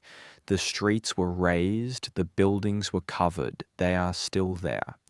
And beneath them, beneath the colonial layer, beneath the fill and the foundations and the rubble, there are the traces of 65,000 years of human life in one of the world's most beautiful and most significant harbor landscapes. That is not nothing, that is everything. That is the complete human history of a place, compressed into layers of soil and stone, waiting beneath the coffee shops and taxi ranks and office towers of a modern city that mostly does not know it is there.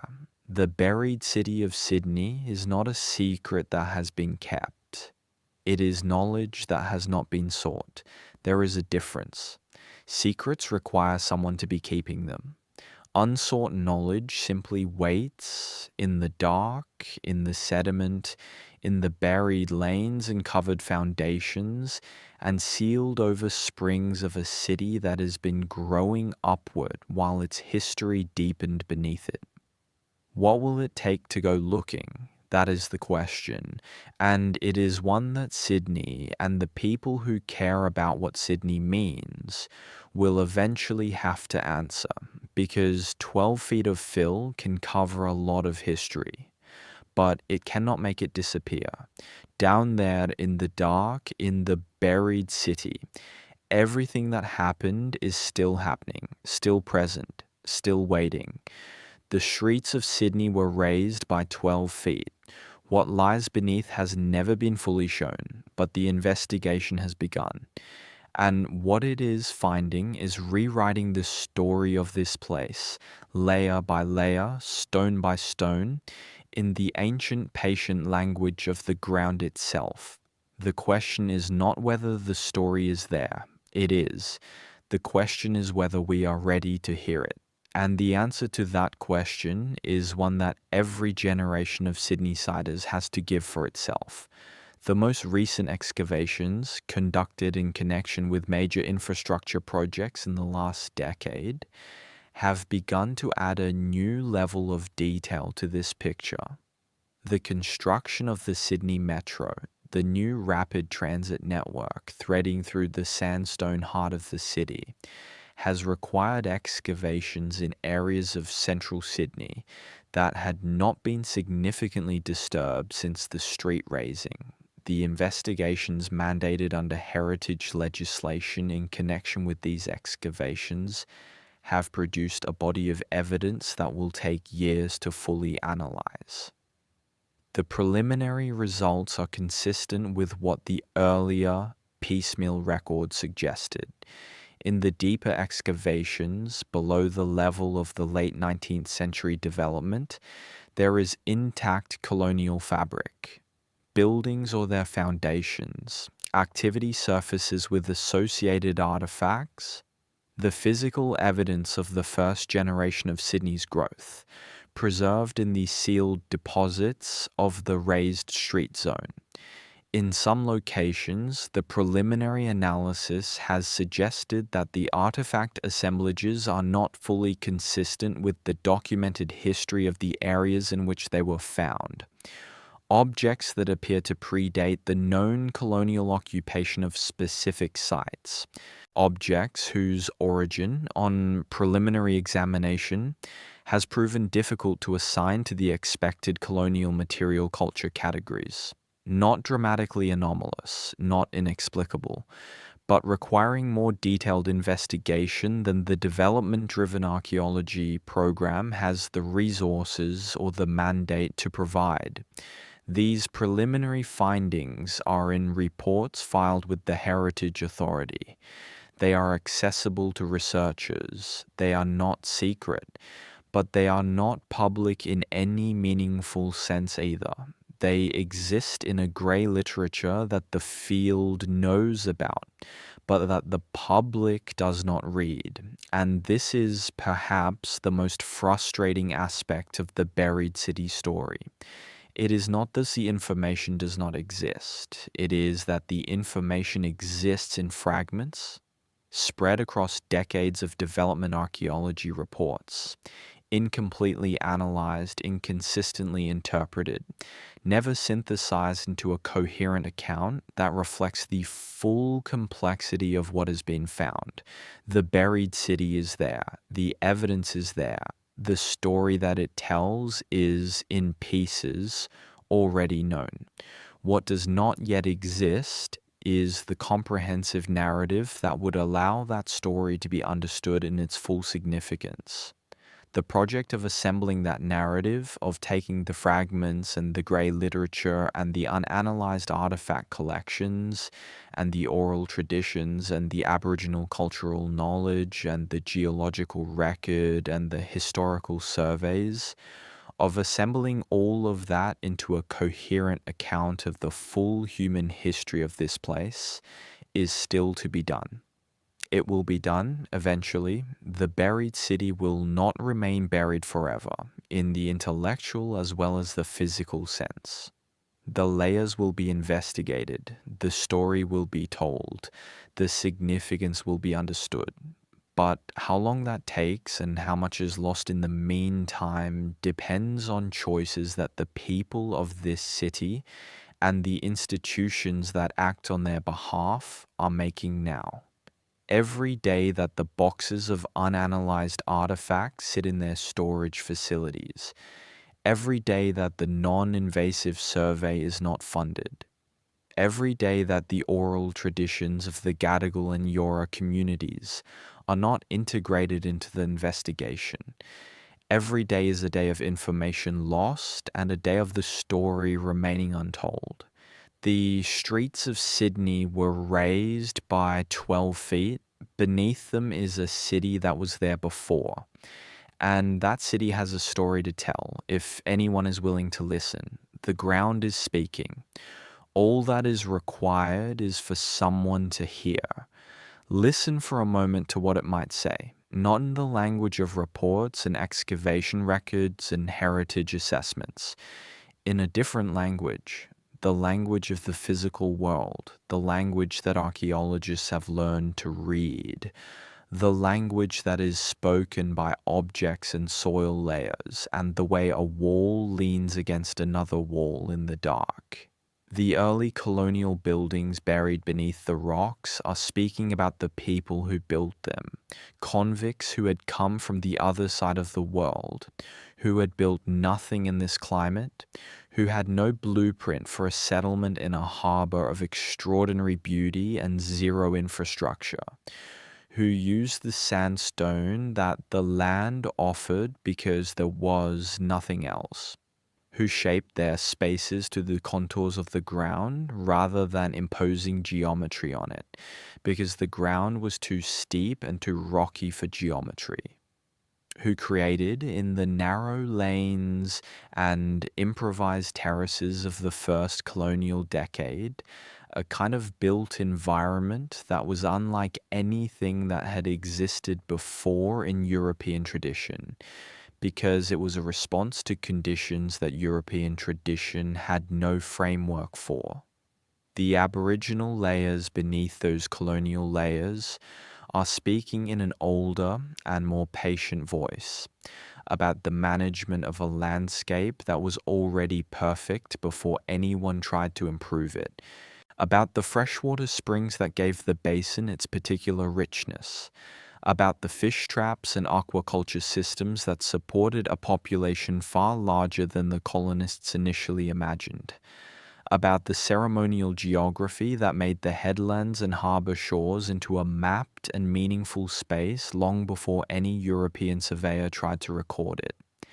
And the geological layers beneath all of that are speaking in the oldest voice of all, about sea levels and river valleys and climates that no longer exist, about the landscape that the first human beings to arrive in the Sydney region encountered, a landscape that is now mostly underwater, about the extraordinary persistence of human occupation in this place through ice ages and sea level changes and centuries of drought and flood, through all the geological and ecological transformation of the Pleistocene and the Holocene, right down to the present moment. All of these voices are speaking in the buried city beneath the streets of Sydney. Most of them have not been heard yet. Most of the story has not been told, but it is there, in the dark, in the sandstone, in the compressed and waiting layers of the ground beneath the city. The streets of Sydney were raised by 12 feet. What lies beneath has never been fully shown, but it is there, and it is waiting. And one day, when the investigation is complete, when the story is finally told in its full complexity and its full significance, when the buried city is understood and not just glimpsed in fragments through accidental windows, the people of Sydney will discover that they live on top of one of the most remarkable palimpsests of human history anywhere in the world. A place where 65,000 years of human life are compressed into a few meters of earth and stone, where the present is built on the past in the most literal possible sense, where the ground itself is an archive of everything that has happened here, from the first human footfall on the banks of what would become Port Jackson, to the last development excavation that broke through into a space where the 19th century air was still undisturbed. That is what lies beneath the streets of Sydney. That is what the buried city contains. And it is waiting to be found. There is a man whose name appears in the colonial records as a convict labourer, transported for theft, arriving in Sydney in 1795. He is not a famous figure. He does not appear in the histories of early colonial Sydney that are taught in schools or displayed in museums. His name surfaces only in the administrative records of the colonial government, in the records of his sentence, his assignment to a work gang, and then, a few years later, in the record of his conditional pardon. After that, he disappears from the official record entirely, but he was real. He walked the lanes of the rocks in the last years of the 18th century. He built something because that is what convict labourers did. He worked in the quarries and on the construction sites that were turning the rocky headland above Sydney Cove into a settled place. He ate and slept and worked, and at some point was free enough to make his own decisions about where to live and how to live. And somewhere in the buried layer beneath the streets of the rocks, there are traces of him. Not grand traces, not monuments. The kind of traces that people leave when they are simply living their lives. A ceramic fragment from a bowl he ate from. A nail from a structure he built or inhabited. A coin, perhaps, dropped in a lane and never recovered. The physical residue of a life lived in a specific place at a specific time. The significance of this is not that this particular man was remarkable. He probably was not, at least not in the ways that history usually records. The significance is that he was there.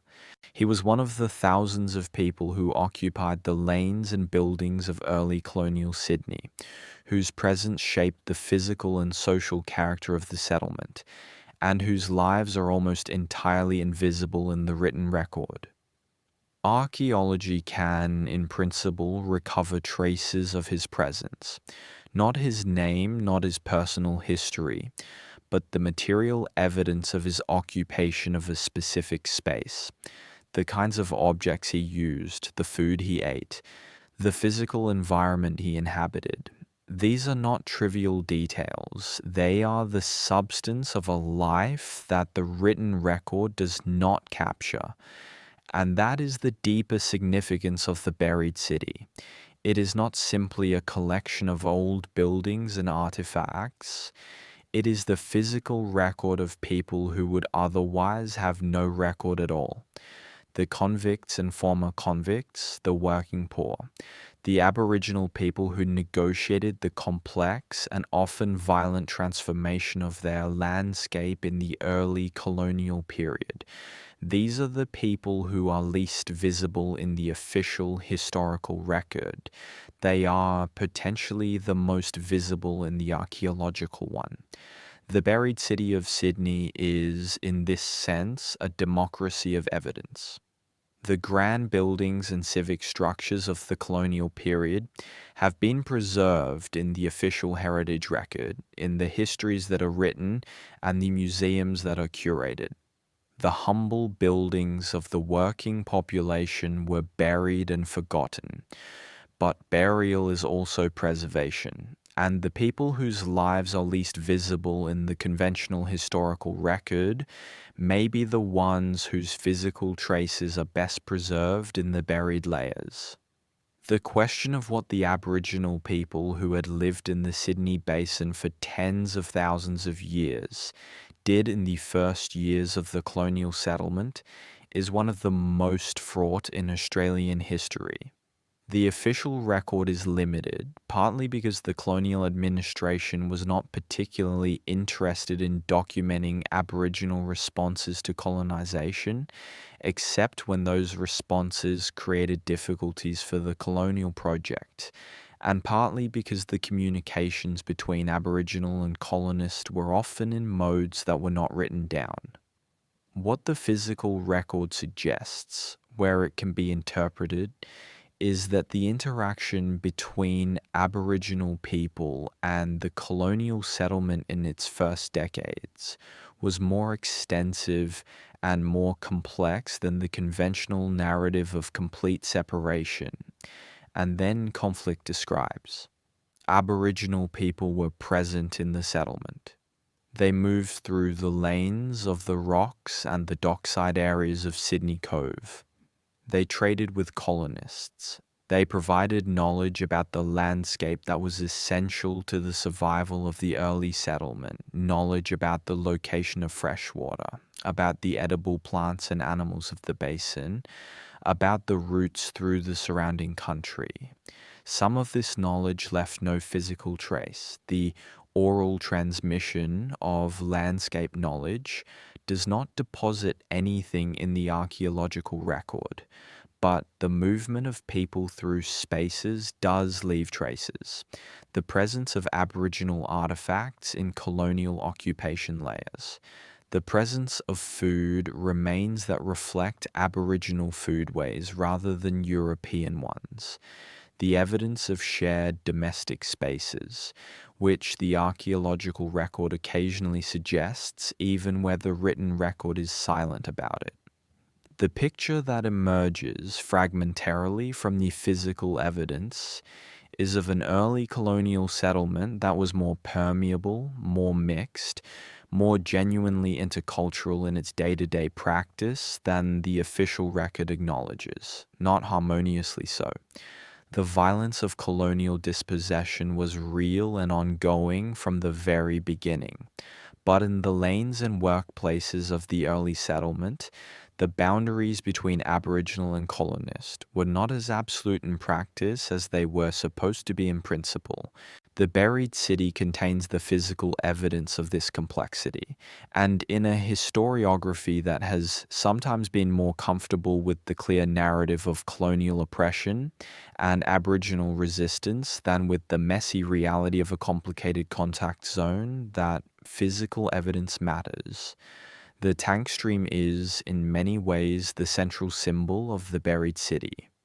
The stream that the colony was founded to exploit, that sustained the early settlement through its most precarious years, that was destroyed by the very development it enabled, is still down there, not flowing, not clean, but physically present, a buried channel cutting through the sandstone beneath the modern central business district, remembered in the stormwater drains that now roughly follow its course.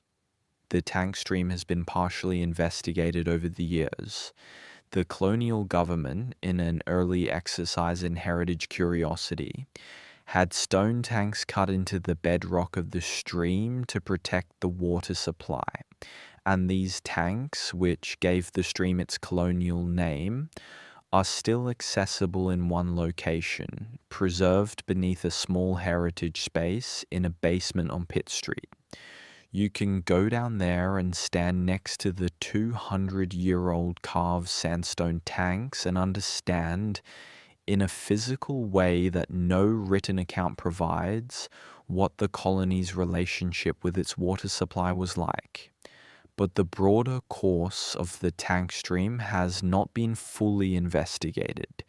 The extent of the Aboriginal modification of the stream, the evidence of how the Gadigal people used and maintained the freshwater source for tens of thousands of years before the colony arrived, has not been systematically studied. The physical character of the stream's channel in the pre-colonial period, which would tell us about the landscape management practices of the Gadigal people in this specific location, is not fully known.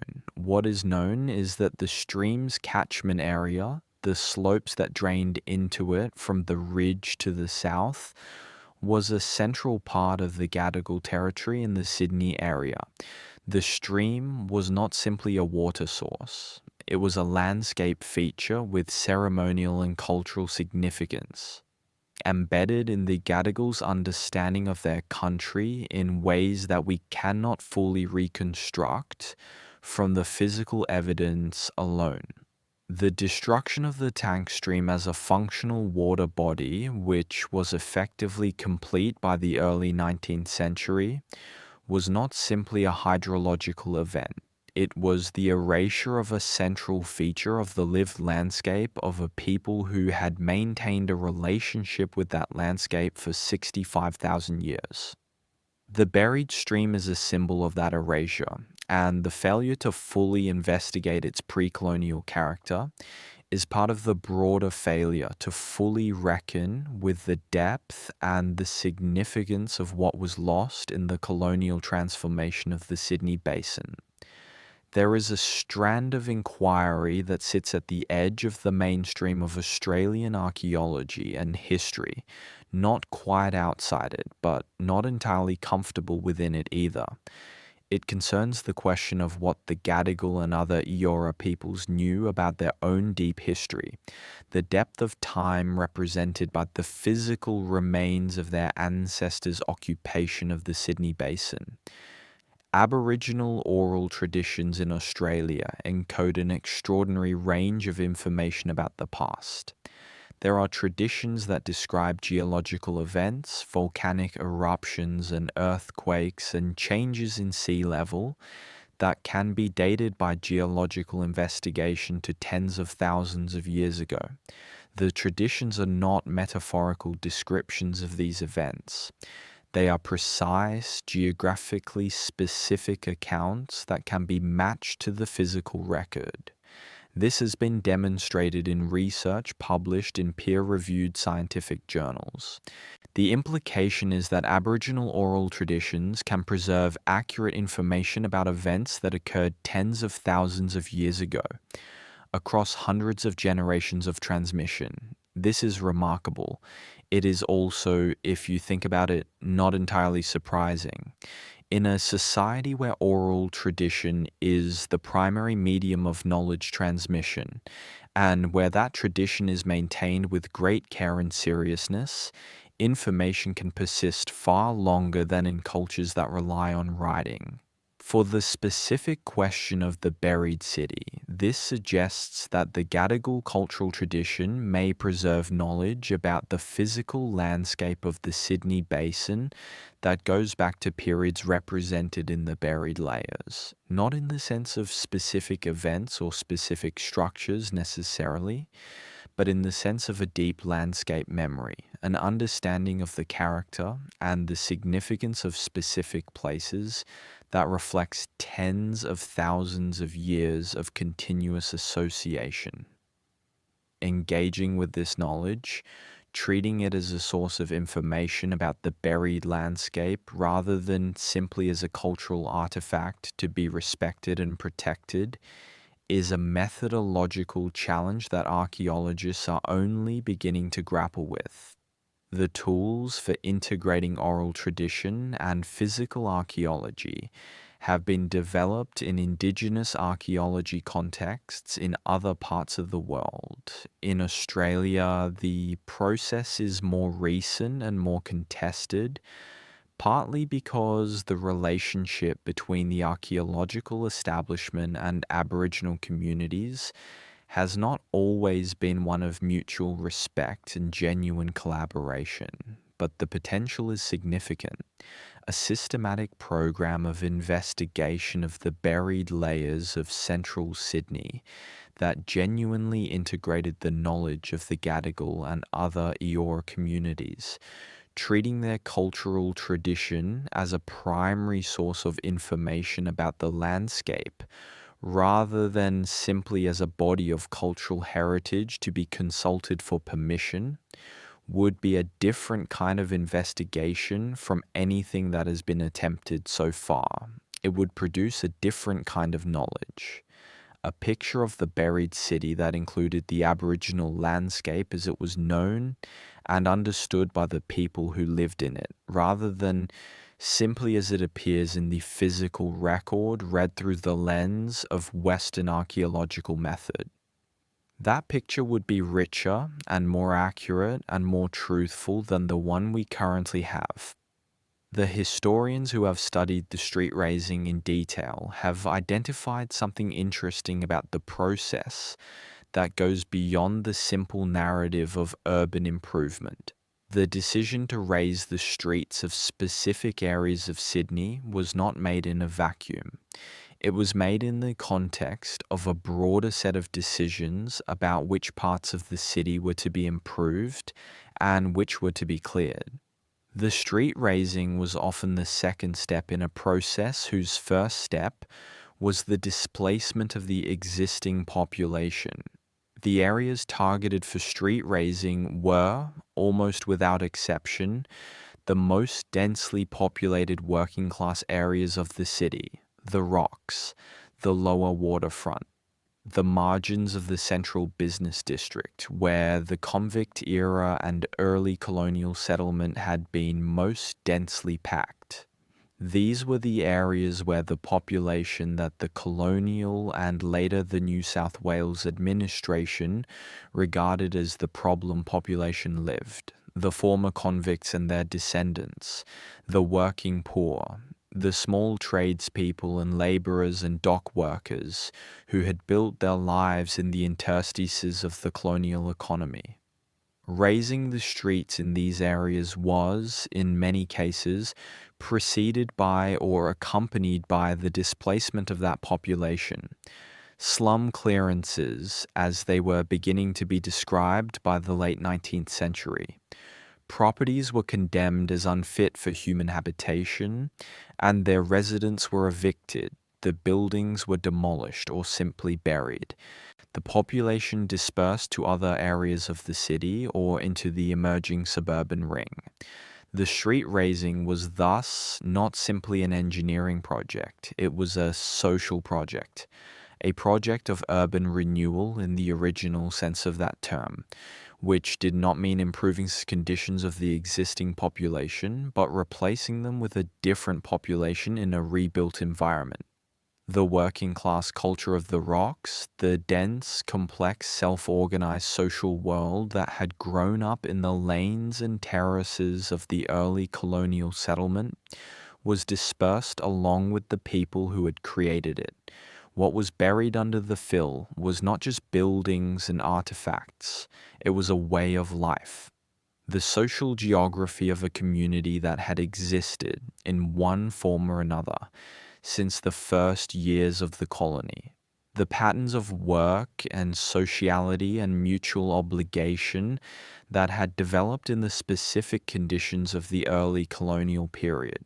The knowledge of the landscape, the local knowledge, the knowledge of where to find work and where to find food and where to find community, that had been accumulated over generations. None of that can be recovered from the archaeological record directly. You cannot excavate a social world. But the physical traces of that world, the buildings and their spatial organization, the artifacts and their patterns of deposition, can tell you something about the social world that produced them. And that knowledge, set alongside the historical record of what was lost in the displacement, is a fuller picture of what the raising of Sydney streets actually meant. It was not an improvement, it was a transformation. Whether it was an improvement depended entirely on whose perspective you were taking. For the residents of the improved areas who had been displaced to make room for the improvement, it was not an improvement at all. The argument for investigating and acknowledging the buried city is ultimately an argument about identity, about what Sydney is and what it knows itself to be. A city that does not know its own buried past is a city that has, in a specific sense, an incomplete identity. Not because identity requires knowledge of every detail of history, but because the buried city represents aspects of the city's history that are not acknowledged in the conventional account. The Aboriginal history that predates the colonial settlement, the early colonial history that was buried rather than preserved, the working class history of the population that was displaced to make room for the improvement, the history of the dispossession that accompanied the raising. These are not comfortable histories. They are histories that challenge the celebratory narrative of colonial progress that has historically been the dominant account of Sydney's foundation and development. They require a reckoning with violence and dispossession and the systematic erasure of existing communities to make way for a new order. But the buried city does not allow that reckoning to be indefinitely deferred. It is physically present beneath the streets. It will be encountered, whether or not it is sought. The only question is whether those encounters will be properly investigated and properly understood, or whether they will continue to be handled in the ad hoc, development-driven, partially documented way they have been handled so far. A city that chooses to properly investigate its own buried history is a city that is choosing a specific relationship with its own past. Not uncritical, not sentimental, but honest. A relationship that acknowledges the full complexity of what happened here, over 65,000 years of human occupation, and that treats the physical evidence of that complexity with the respect and the seriousness it deserves. That choice is available to Sydney. The technical means are available, the intellectual framework is being developed, the heritage legislation provides a foundation. What is required is the will, and the buried city, patient in its dark, will wait. There is one final layer to this story, and it is perhaps the strangest one. It concerns not what is beneath the streets of Sydney, but what is above them, and the relationship between the visible city and the invisible one. The buildings that stand in the heritage-listed areas of the rocks, the sandstone terraces, and warehouses and churches that constitute the visible colonial heritage of Sydney are in many cases directly connected to the buried layers beneath them. Their foundations extend down through the raised fill to the original ground. Their cellars, where they exist, are sometimes the basements of the pre-raising era. The walls that stand above the current street level continue below it into the sealed deposits of the buried city. These buildings are thus simultaneously the visible heritage and the buried heritage. They exist above and below the line of the raised street. They bridge the two cities, the one that is acknowledged and the one that is not. And in their foundations, in the spaces where their walls descend through the fill, there is a physical continuity between the present and the buried past that is unique and irreplaceable. This continuity is part of what makes the heritage significance of the rocks so complex and so important. It is not just that the buildings above ground are old, it is that they are connected to a buried landscape that is older still. The act of protecting the above ground heritage without engaging with the buried heritage below it is, in some sense, protecting only the visible tip of a much larger and more complex archaeological entity. Understanding that entity in its full vertical extent, from the original pre-colonial ground surface through the successive phases of colonial occupation to the raised street level and the buildings that stand on it, is the task that confronts the heritage managers and archaeologists of Sydney. It is a task that has been partially accomplished in fragments over the last several decades. It is a task that is far from complete, and it is ultimately a task that matters, not just for heritage professionals, not just for historians and archaeologists, but for everyone who lives in Sydney, walks its streets, and inhabits, without knowing it, a city that sits on top of another city. The buried city is not separate from the living city, it is its foundation. And understanding the foundation is part of understanding the city itself. The streets of Sydney were raised by 12 feet. What lies beneath has never been fully shown, but the ground is speaking in the patient language of the buried and the preserved. And the story it is telling is the complete story of this place, from the first human footfall to the present moment, compressed into a few meters of earth and stone. All that is needed is to listen, to go down, to find what has been waiting, and to finally, honestly, completely acknowledge what has always been there. Beneath the city, beneath the fill, beneath the raised streets and the covered lanes and the buried buildings and the sealed springs. The complete history of a place that has been human for longer than most of the world's cities have existed. Still there, still waiting, still speaking, in the language of the ground, if you're listening. The people who work in the field of Sydney's buried heritage often speak with a kind of frustration that is specific to the situation. It is not the frustration of not knowing, it is the frustration of knowing enough to understand how much more there is to know, and of watching the opportunities for that knowledge slip away because of institutional inertia and developmental pressure, and the persistent tendency to treat the buried heritage as a complication to be managed rather than a resource to be understood. The artifacts in storage are real. The reports in the grey literature are real. The buried buildings and buried lanes and buried Aboriginal landscape are real.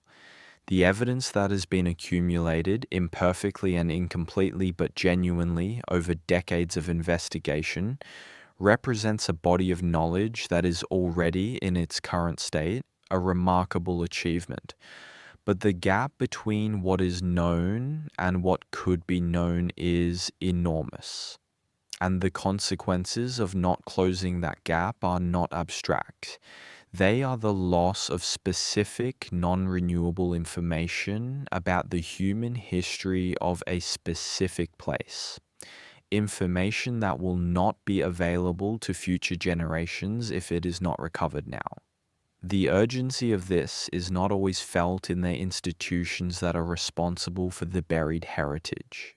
It is felt acutely by the researchers who work with it, and it is beginning to be felt in the broader community as the stories of individual discoveries, the found rooms, the buried lanes, the preserved floor surfaces with their ancient footprints, begin to circulate beyond the professional heritage community.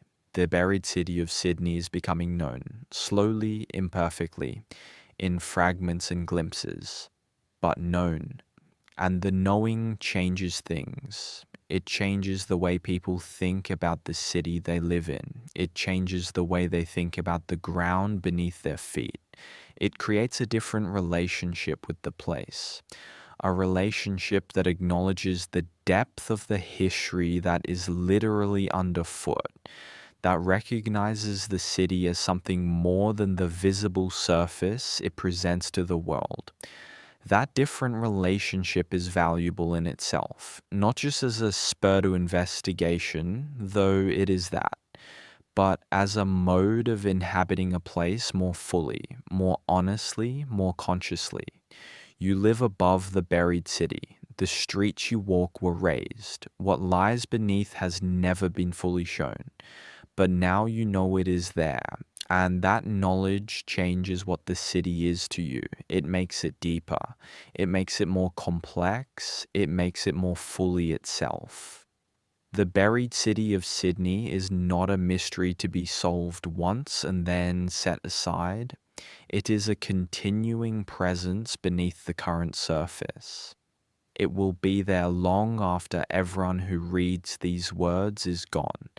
And every generation that passes through this city will have the opportunity to either engage with that presence or to continue to walk above it without acknowledgement. The opportunity is there.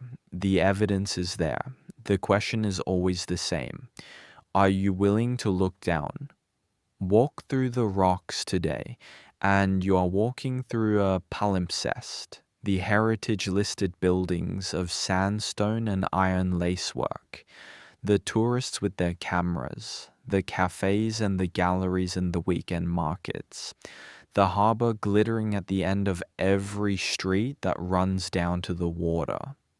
And beneath all of it, beneath the visible heritage and the tourist traffic and the careful curation of the colonial past as a picturesque backdrop, the buried city, the lanes that was covered over in the 1880s and 1890s, the buildings that were sealed beneath the raising fill, the aboriginal middens and artifact scatters that lie below the colonial occupation, the tank stream following its ancient course through the sandstone, carrying no water now, sealed from the light that once shone on its surface. You are walking above all of it.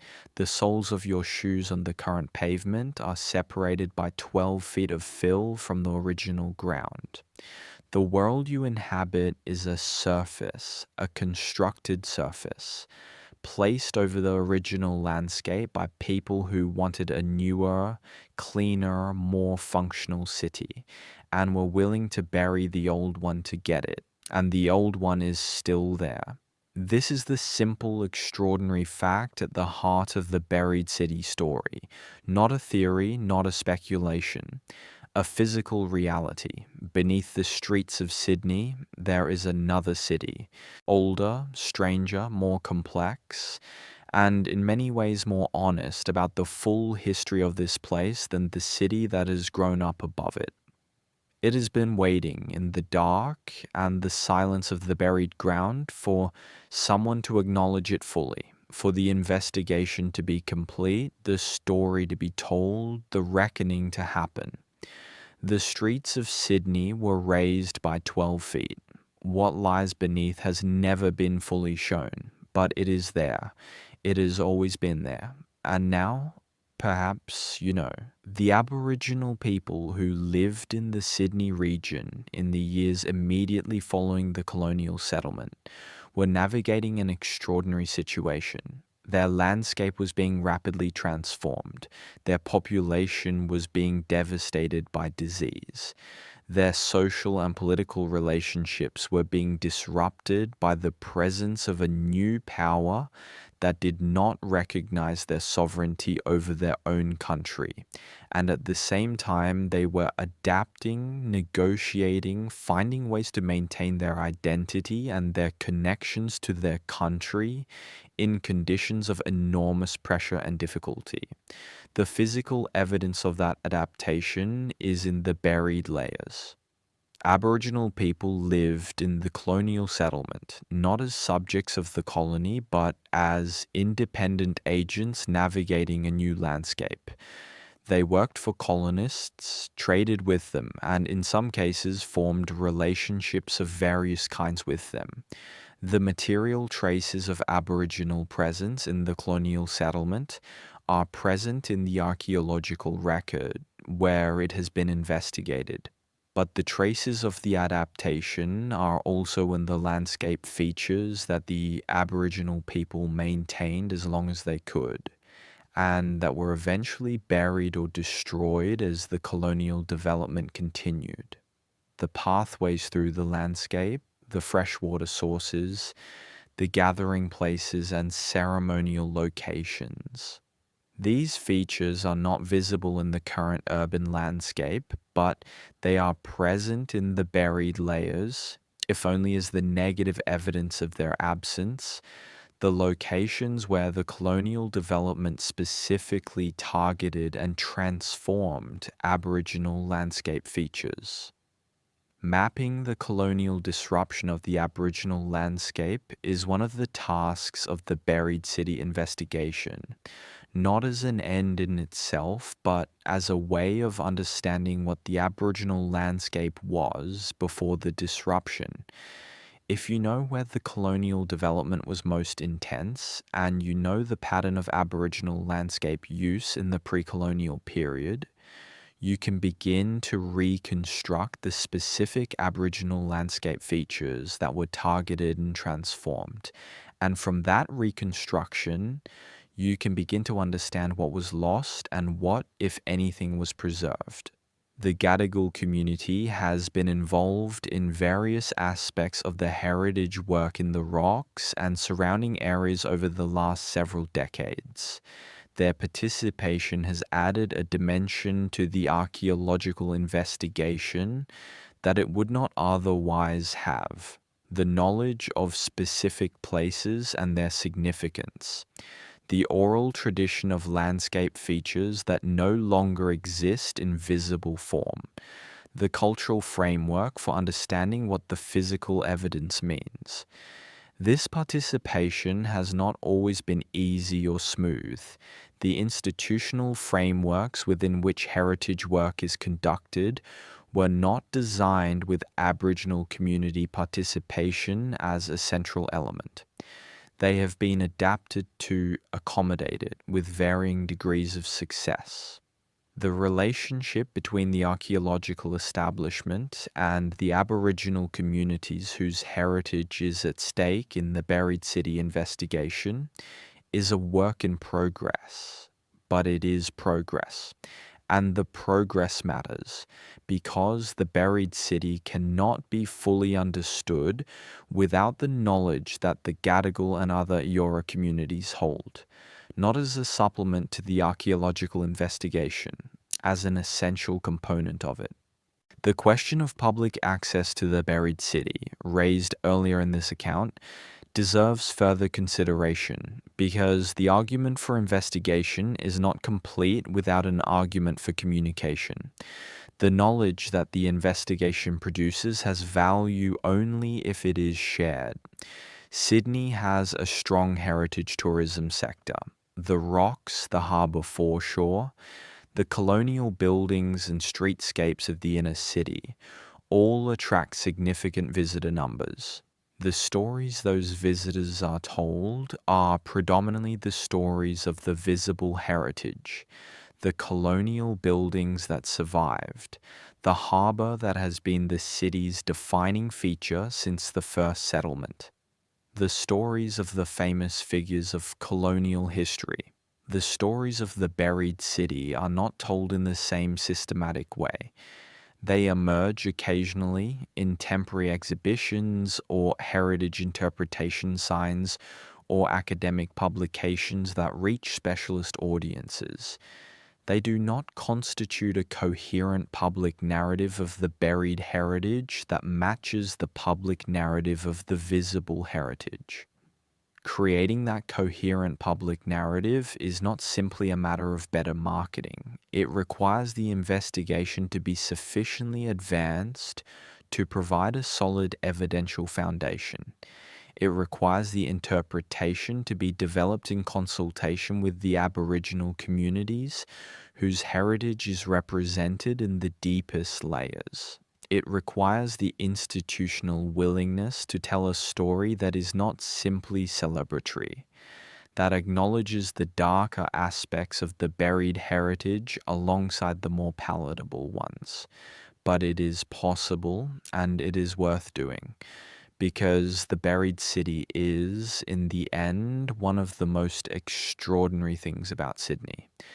A city that contains its own buried predecessor, that has accumulated layers of human history stretching back 65,000 years, that sits on top of one of the most remarkable archaeological landscapes in the world, that is only beginning to understand the full significance of what lies beneath it.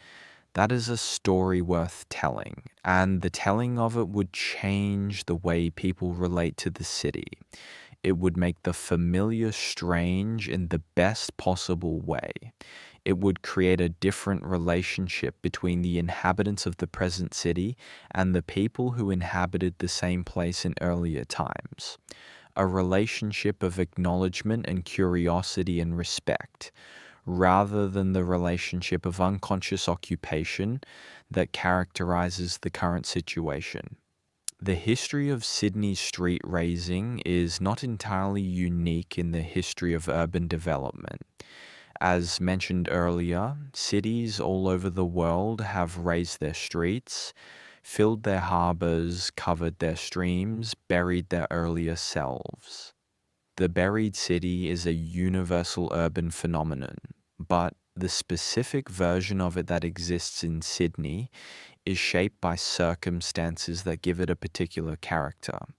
The speed of the colony's development, the density of the early occupation in the rocks, the specific decision to raise the streets rather than to improve them in place, the accidental preservation that resulted, the Aboriginal history beneath the colonial layer, the extraordinary depth of that Aboriginal history. All of these factors combine to produce a buried city that is, in its specific character, unlike any other. And unlike most buried cities, Sydney's version has not yet been fully investigated. The investigations of other cities' buried layers have, in many cases, proceeded much further. The archaeological exploration of ancient Rome, the investigation of medieval London in connection with the construction of Crossrail, the study of Ottoman Istanbul in connection with the Marmaray Tunnel. These are examples of major infrastructure projects that have driven major archaeological investigations, producing new knowledge about the buried history of great cities.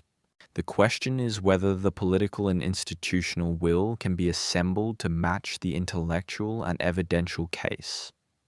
Whether the City of Sydney and the State of New South Wales and the Commonwealth Government can collectively decide that the buried city is important enough to justify a serious, sustained, well-resourced investigation program. If they can, the result will be knowledge. Knowledge about the full human history of a place that has been human for an extraordinary length of time. knowledge that will change the way Sydney understands itself and the way the world understands Sydney. If they cannot, the buried city will continue to be revealed in fragments through accidental discoveries and development-driven investigations, never assembled into the coherent account that the evidence would support. And with each year that passes, some of that evidence will be lost to groundwater and construction and the slow chemistry of the buried world. The choice is there to be made. The buried city is waiting for the answer. Imagine descending, not metaphorically, physically, a shaft cut through the layers of fill and colonial deposit, descending from the current street level to the original ground, 12 feet below the pavement where people are walking above. The walls of the shaft showing the layers, the 19th century raising fill in the upper portion, the colonial occupation deposits below it, and at the base, the natural sandstone surface, or the accumulated soil on that surface, the original ground of the Sydney Basin as it was before any of this happened. Standing at the base of that shaft, you would be standing on the same surface that the Gadigal people walked on day after day for tens of thousands of years before the colony arrived. The same surface on which the first colonists erected their first structures in January and February of 1788. The same surface that was covered by the raising fill in the 1880s and has been sealed from the light and the weather ever since. It is still there. That surface under the city, under the streets, under the cafes and the office towers and the heritage buildings and the tourist attractions, all of it sitting on the original ground, which is still intact, still readable, still capable of yielding information about everything that happened on it. The experience of standing on that surface, if it were accessible, would be one of the most profound heritage experiences available anywhere in the world. Not because of the drama of the setting, not because of the beauty of the artifacts, but because of the specific quality of the contact with the physical evidence of the deep past that such a place would provide. You would be standing where people stood, not in a reproduction of where people stood, not in a museum display of what it looked like where people stood, on the actual surface, the original ground, the place itself preserved beneath the city that grew over it. That place exists. It is not accessible, but it exists, and the possibility of its accessibility, the possibility that the investigation could be done, and the space preserved and made available to those who want to understand the full depth of Sydney's history, is not a fantasy. It is a technical and institutional challenge, one that other cities have met in other contexts. The buried city of Sydney is one of the great heritage resources of the world, and the decision about what to do with it, whether to investigate it or to leave it buried, whether to acknowledge it or to continue to walk above it in ignorance, is a decision that says something important about the kind of city Sydney wants to be and the kind of relationship with its own past that the people of Sydney are willing to accept. The last words of this account should be simple ones, because the story of the buried city, for all its complexity, comes down to a very simple truth. History does not disappear. It is buried. It is covered over. It is forgotten. But the physical substance of what happened remains in the ground, in the sediment, in the preserved spaces of the buried city. And the material presence of that buried past creates an obligation. Not a legal obligation necessarily, though in some cases it is that too. A moral obligation. An obligation to the people whose lives are preserved in those layers, whose physical traces are the only record of their existence. The convict laborer whose ceramic fragment is in the fill. The Gadigal woman whose stone artifact is in the pre-colonial deposit. The child whose footprint was preserved in the wet clay surface when the raising fill was placed over it. These are not abstractions, they were people. They lived here, in this specific place, and the physical evidence of their presence is still in the ground. The obligation is to treat that evidence with the seriousness it deserves, to investigate it properly, to understand it fully, to communicate it honestly, to acknowledge in the fullest sense the complete human history of this place. That obligation has not been fully met. The investigation has been partial, the understanding is incomplete, the communication has been limited, the acknowledgement has been selective, but the obligation remains. The buried city is still there, the evidence is still in the ground, the story has not yet been fully told. The streets of Sydney were raised by 12 feet. What lies beneath has never been fully shown, but it is there. And it is waiting for the reckoning that it deserves, for the acknowledgement that the full depth of this city's history demands, for the investigation that would finally fully reveal what has been buried beneath the streets. The ground remembers, and one day the city above it will too. In the archive rooms of the New South Wales State Archives, there are documents that have not been read by most people alive. Not because they are classified or restricted, simply because no one has had reason to look at them. The routine administrative records of the colonial government, the work orders for the street raising projects, the correspondence between engineers and bureaucrats about the logistics of placing fill, about the acquisition of material, about the management of the labor gangs who did the physical work. These documents are dull. They are not history in the conventional sense. They do not describe events of national significance. They record the humdrum machinery of colonial administration. But they contain information that is essential to understanding the buried city. They record which specific streets were raised and when. They document where the fill came from and what it contained. They note sometimes what structures were encountered during the work and what decisions were made about how to handle them. Reading these documents with the specific question of the buried city in mind is a different exercise from reading them as general colonial administration.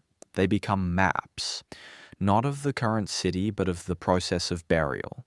The decisions recorded in those work orders shape the physical character of the buried layers. The sources of fill recorded in those correspondence files explain this composition of the layers. The notes about encountered structures explain the specific locations where built fabric is most likely to be preserved.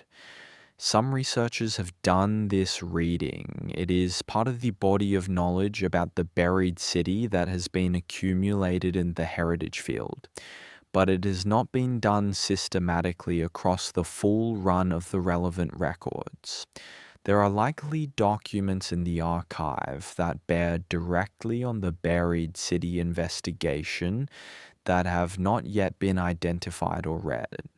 The archives are a resource that complements the physical investigation. You cannot fully understand what is in the ground without understanding why and how it was put there. And the documentary record of the street raising, imperfect and incomplete as it is, provides exactly that context. The work of integrating the archival record and the physical investigation is one of the fundamental methodological tasks of the Buried City Project. It requires researchers who can move between the archive and the excavation, who can read a work order and then look at a core sample and understand the relationship between the two. It requires the kind of interdisciplinary collaboration that heritage investigations sometimes achieve and sometimes do not. In the best cases, that collaboration produces a kind of knowledge that neither discipline can achieve alone. The archive tells you what was supposed to happen. The physical record tells you what actually happened. The difference between the two is often the most interesting part of the story.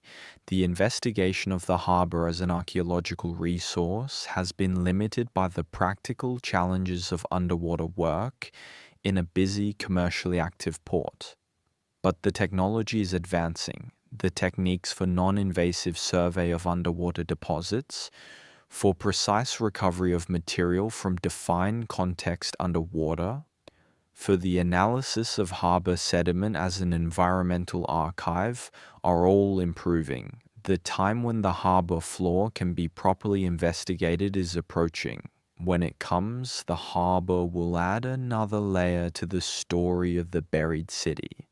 Not the buried streets and buildings of the land-based buried layers, but the accumulated material of thousands of years of human activity in and around one of the world's great natural harbors.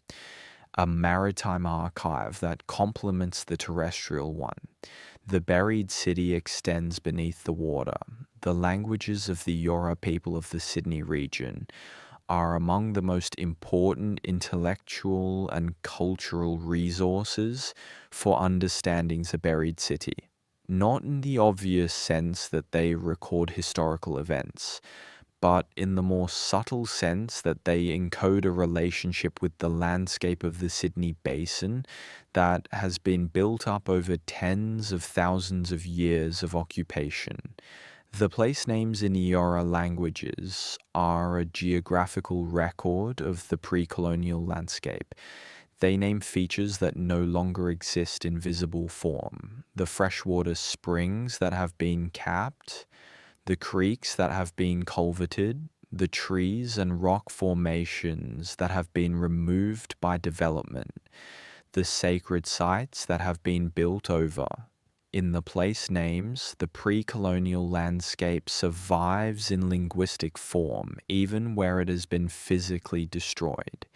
Some of these place names have been recovered by researchers working with Eora community members and with historical records. The process is ongoing and incomplete, but the names that have been recovered provide a map of the pre-colonial landscape that complements and in some respects exceeds what the physical archaeological record can provide. The name for the tank stream, the names for the freshwater springs that fed the basin, the names for the headlands and the bays, and the specific features of the harbour foreshores. These names encode not just the geographical identity of the features, but the significance of those features to the people who named them. They tell you what mattered and why.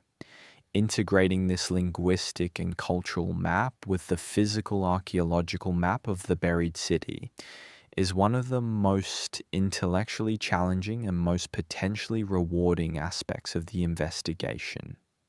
It requires the development of methods for combining documentary, ethnographic, and archaeological evidence in a way that respects the integrity of each and allows the information they contain to be read in relation to each other. This methodological development is still in its early stages in Sydney, but the potential it represents is significant. A buried city whose investigation is guided not only by the physical evidence and the documentary record, but by the deep cultural knowledge of the people who inhabited the landscape before the city was built, is a buried city that can be understood more fully than the physical evidence alone would allow. The language is part of the archive, the place names are part of the map, and the people who speak the language, who hold the place names, who maintain the cultural knowledge of the pre-colonial landscape, are partners in the investigation rather than subjects of it. That partnership is what the next chapter of the buried city story needs to be. There is something that no map of Sydney shows and no guidebook describes. It is not a secret exactly, but it is not common knowledge either.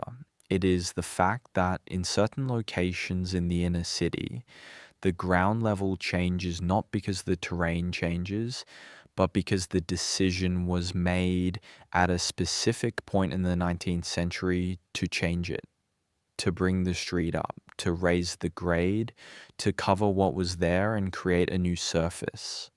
The consequences of that decision are everywhere in certain parts of the city if you know how to look for them. A building that sits lower than the road in front of it, requiring a step down to enter from the street level. A lane that is narrower at the top, where the current pavement is, than at the bottom, where the original lane survives as a cut in the sandstone. A set of stairs that leads not to a basement, but to what was obviously, from the proportions and the construction, the original ground floor. A cellar that is too large and too well finished to be a true cellar, that was clearly designed as a functional room above the ground, not below it. These physical anomalies are the traces of the razing. They are present all over the affected areas of the inner city. Most people who encounter them do not register them as historical evidence. They are just features of old buildings, peculiarities of construction, the kind of spatial idiosyncrasies that old urban fabric always contains. But if you know what you're looking at, they are a map. A map not of the current city, but of the moment of transformation. The moment when the new street level was established and the old one was consigned to the underground. Each anomalous step, each sunken doorway, each overlarge cellar is a marker of that moment. A place where the transition between the buried city and the city above it is visible, if only partially and incompletely. Walking through the rocks with this knowledge is a different experience from walking through it without it. The heritage buildings and the tourist cafes and the weekend markets are the same, but beneath them, in the depths that the anomalous steps and sunken doors point to, is the buried city, present, physical, accessible in imagination and in understanding even where it is not accessible in physical fact. The buried city enriches the visible city, not by adding drama to it or mystery to it, though it does both, by adding depth, by making the familiar strange in a productive way, by creating a relationship with the place that goes beyond the visual and the historical to something more fundamental. You are standing on the buried past. The ground has a history. The depth beneath your feet is not empty. It is full. Full of the people who lived and worked and struggled in this place before the fill went in. Full of the objects they used and the structures they built and the traces they left on the surfaces they inhabited. Full of the Aboriginal landscape that existed before any of that. The landscape of springs and pathways and fish traps and ceremonial sites and 65,000 years of sustained human presence in a place of extraordinary beauty and abundance. All of that is there, below the street, below the raised grade, in the buried city. And now you know, the investigation of the buried city is also, in a way that might not be immediately obvious, an act of respect. Not just for the heritage value of the buried layers, though that respect is certainly part of it. An act of respect for the people whose traces are in those layers.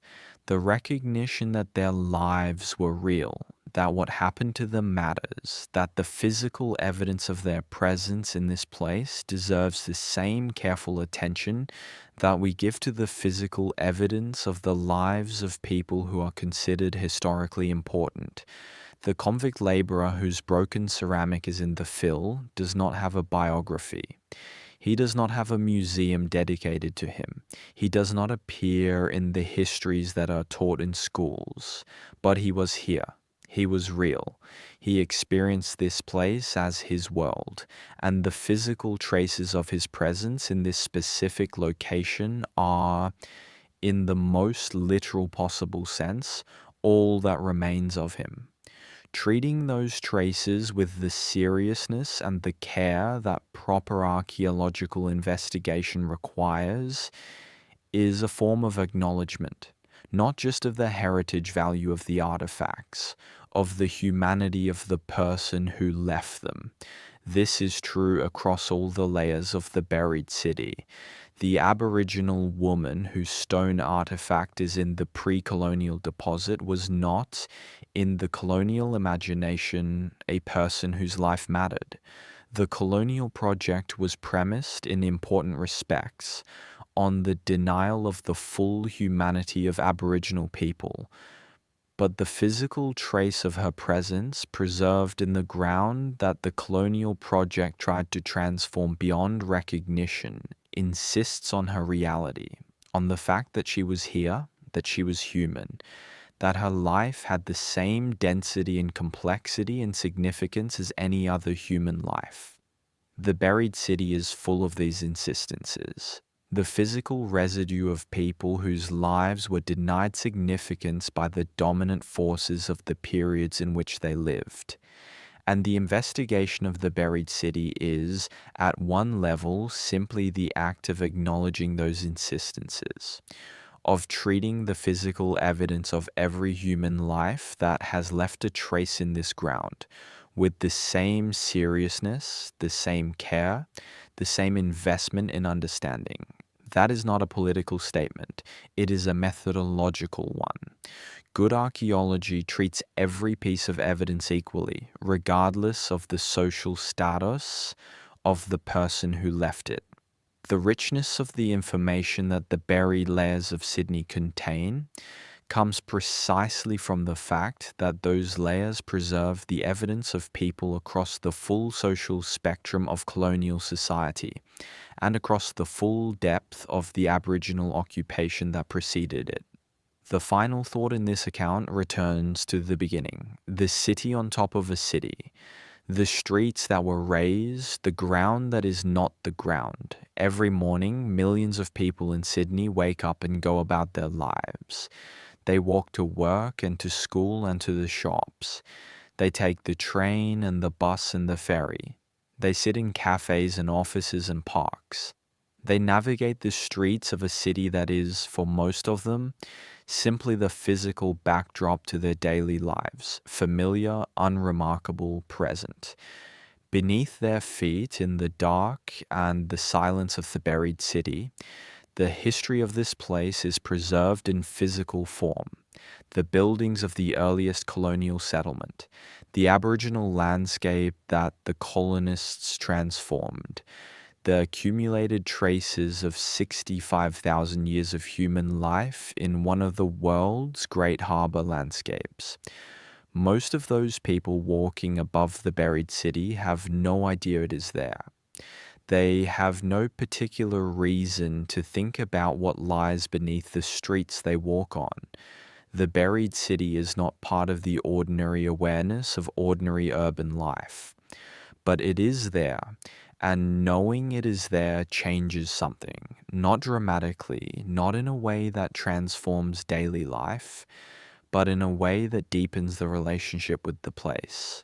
That gives the familiar streets a different quality. That makes the sandstone buildings of the rocks more than picturesque heritage, makes them literally the visible tip of a buried world of extraordinary depth and significance. The streets of Sydney were raised by 12 feet. The ground that was covered over is still there. The buildings that were buried are still standing in the dark, in the sealed deposits, in the buried city that the raising created and that time has preserved. What lies beneath has never been fully shown, but it is waiting, as it has always been waiting, as the ground always waits, patient, full, ready to speak if only we are ready to hear. There is one more thing to say about the buried city of Sydney, and it is the simplest thing, the most fundamental thing, the thing that underlies everything else that has been said in this account. The buried city is not an archaeological curiosity. It is not a heritage management problem. It is not a development complication or a planning constraint or an administrative challenge. It is the physical substance of the human past of this place. The accumulated material evidence of everything that human beings have done here, built here, left here, lived here, across an extraordinary span of time. That substance is irreplaceable. It cannot be recreated if it is lost. It cannot be recovered from any other source. It exists only in the ground, in the sealed deposits, in the dark and silent layers of the buried city. And every time a construction project disturbs those deposits without adequate investigation, every time the opportunity for understanding is deferred or declined, a portion of that irreplaceable substance is lost forever. The decision to properly investigate the buried city is therefore, in the most literal sense, a decision about what kind of relationship with the past we want to have. Not as a society, not in the abstract, as specific people making specific decisions about specific places at specific times. The ground is full, the history is there, the investigation is possible, the knowledge is waiting to be recovered and understood and shared. What happens next depends on the choices that are made by the institutions that manage the buried heritage, by the government bodies that fund heritage investigation, by the Aboriginal communities whose heritage is in the deepest buried layers, by the developers and planners who make decisions about what happens to the urban fabric above the buried city, and by the people who live in Sydney and who have, if they choose to exercise it, a stake in understanding the full depth of the place they inhabit. The streets of Sydney were raised by 12 feet.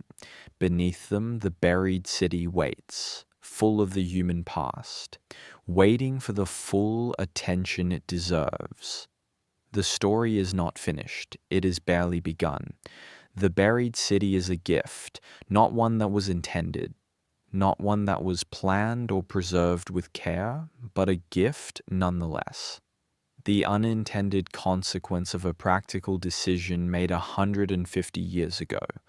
A gift of preserved history, of sealed time, of the physical substance of the past in its most intact and most accessible form. A gift that is still waiting to be fully opened, and when it is, it will change the way we understand this place and ourselves within it.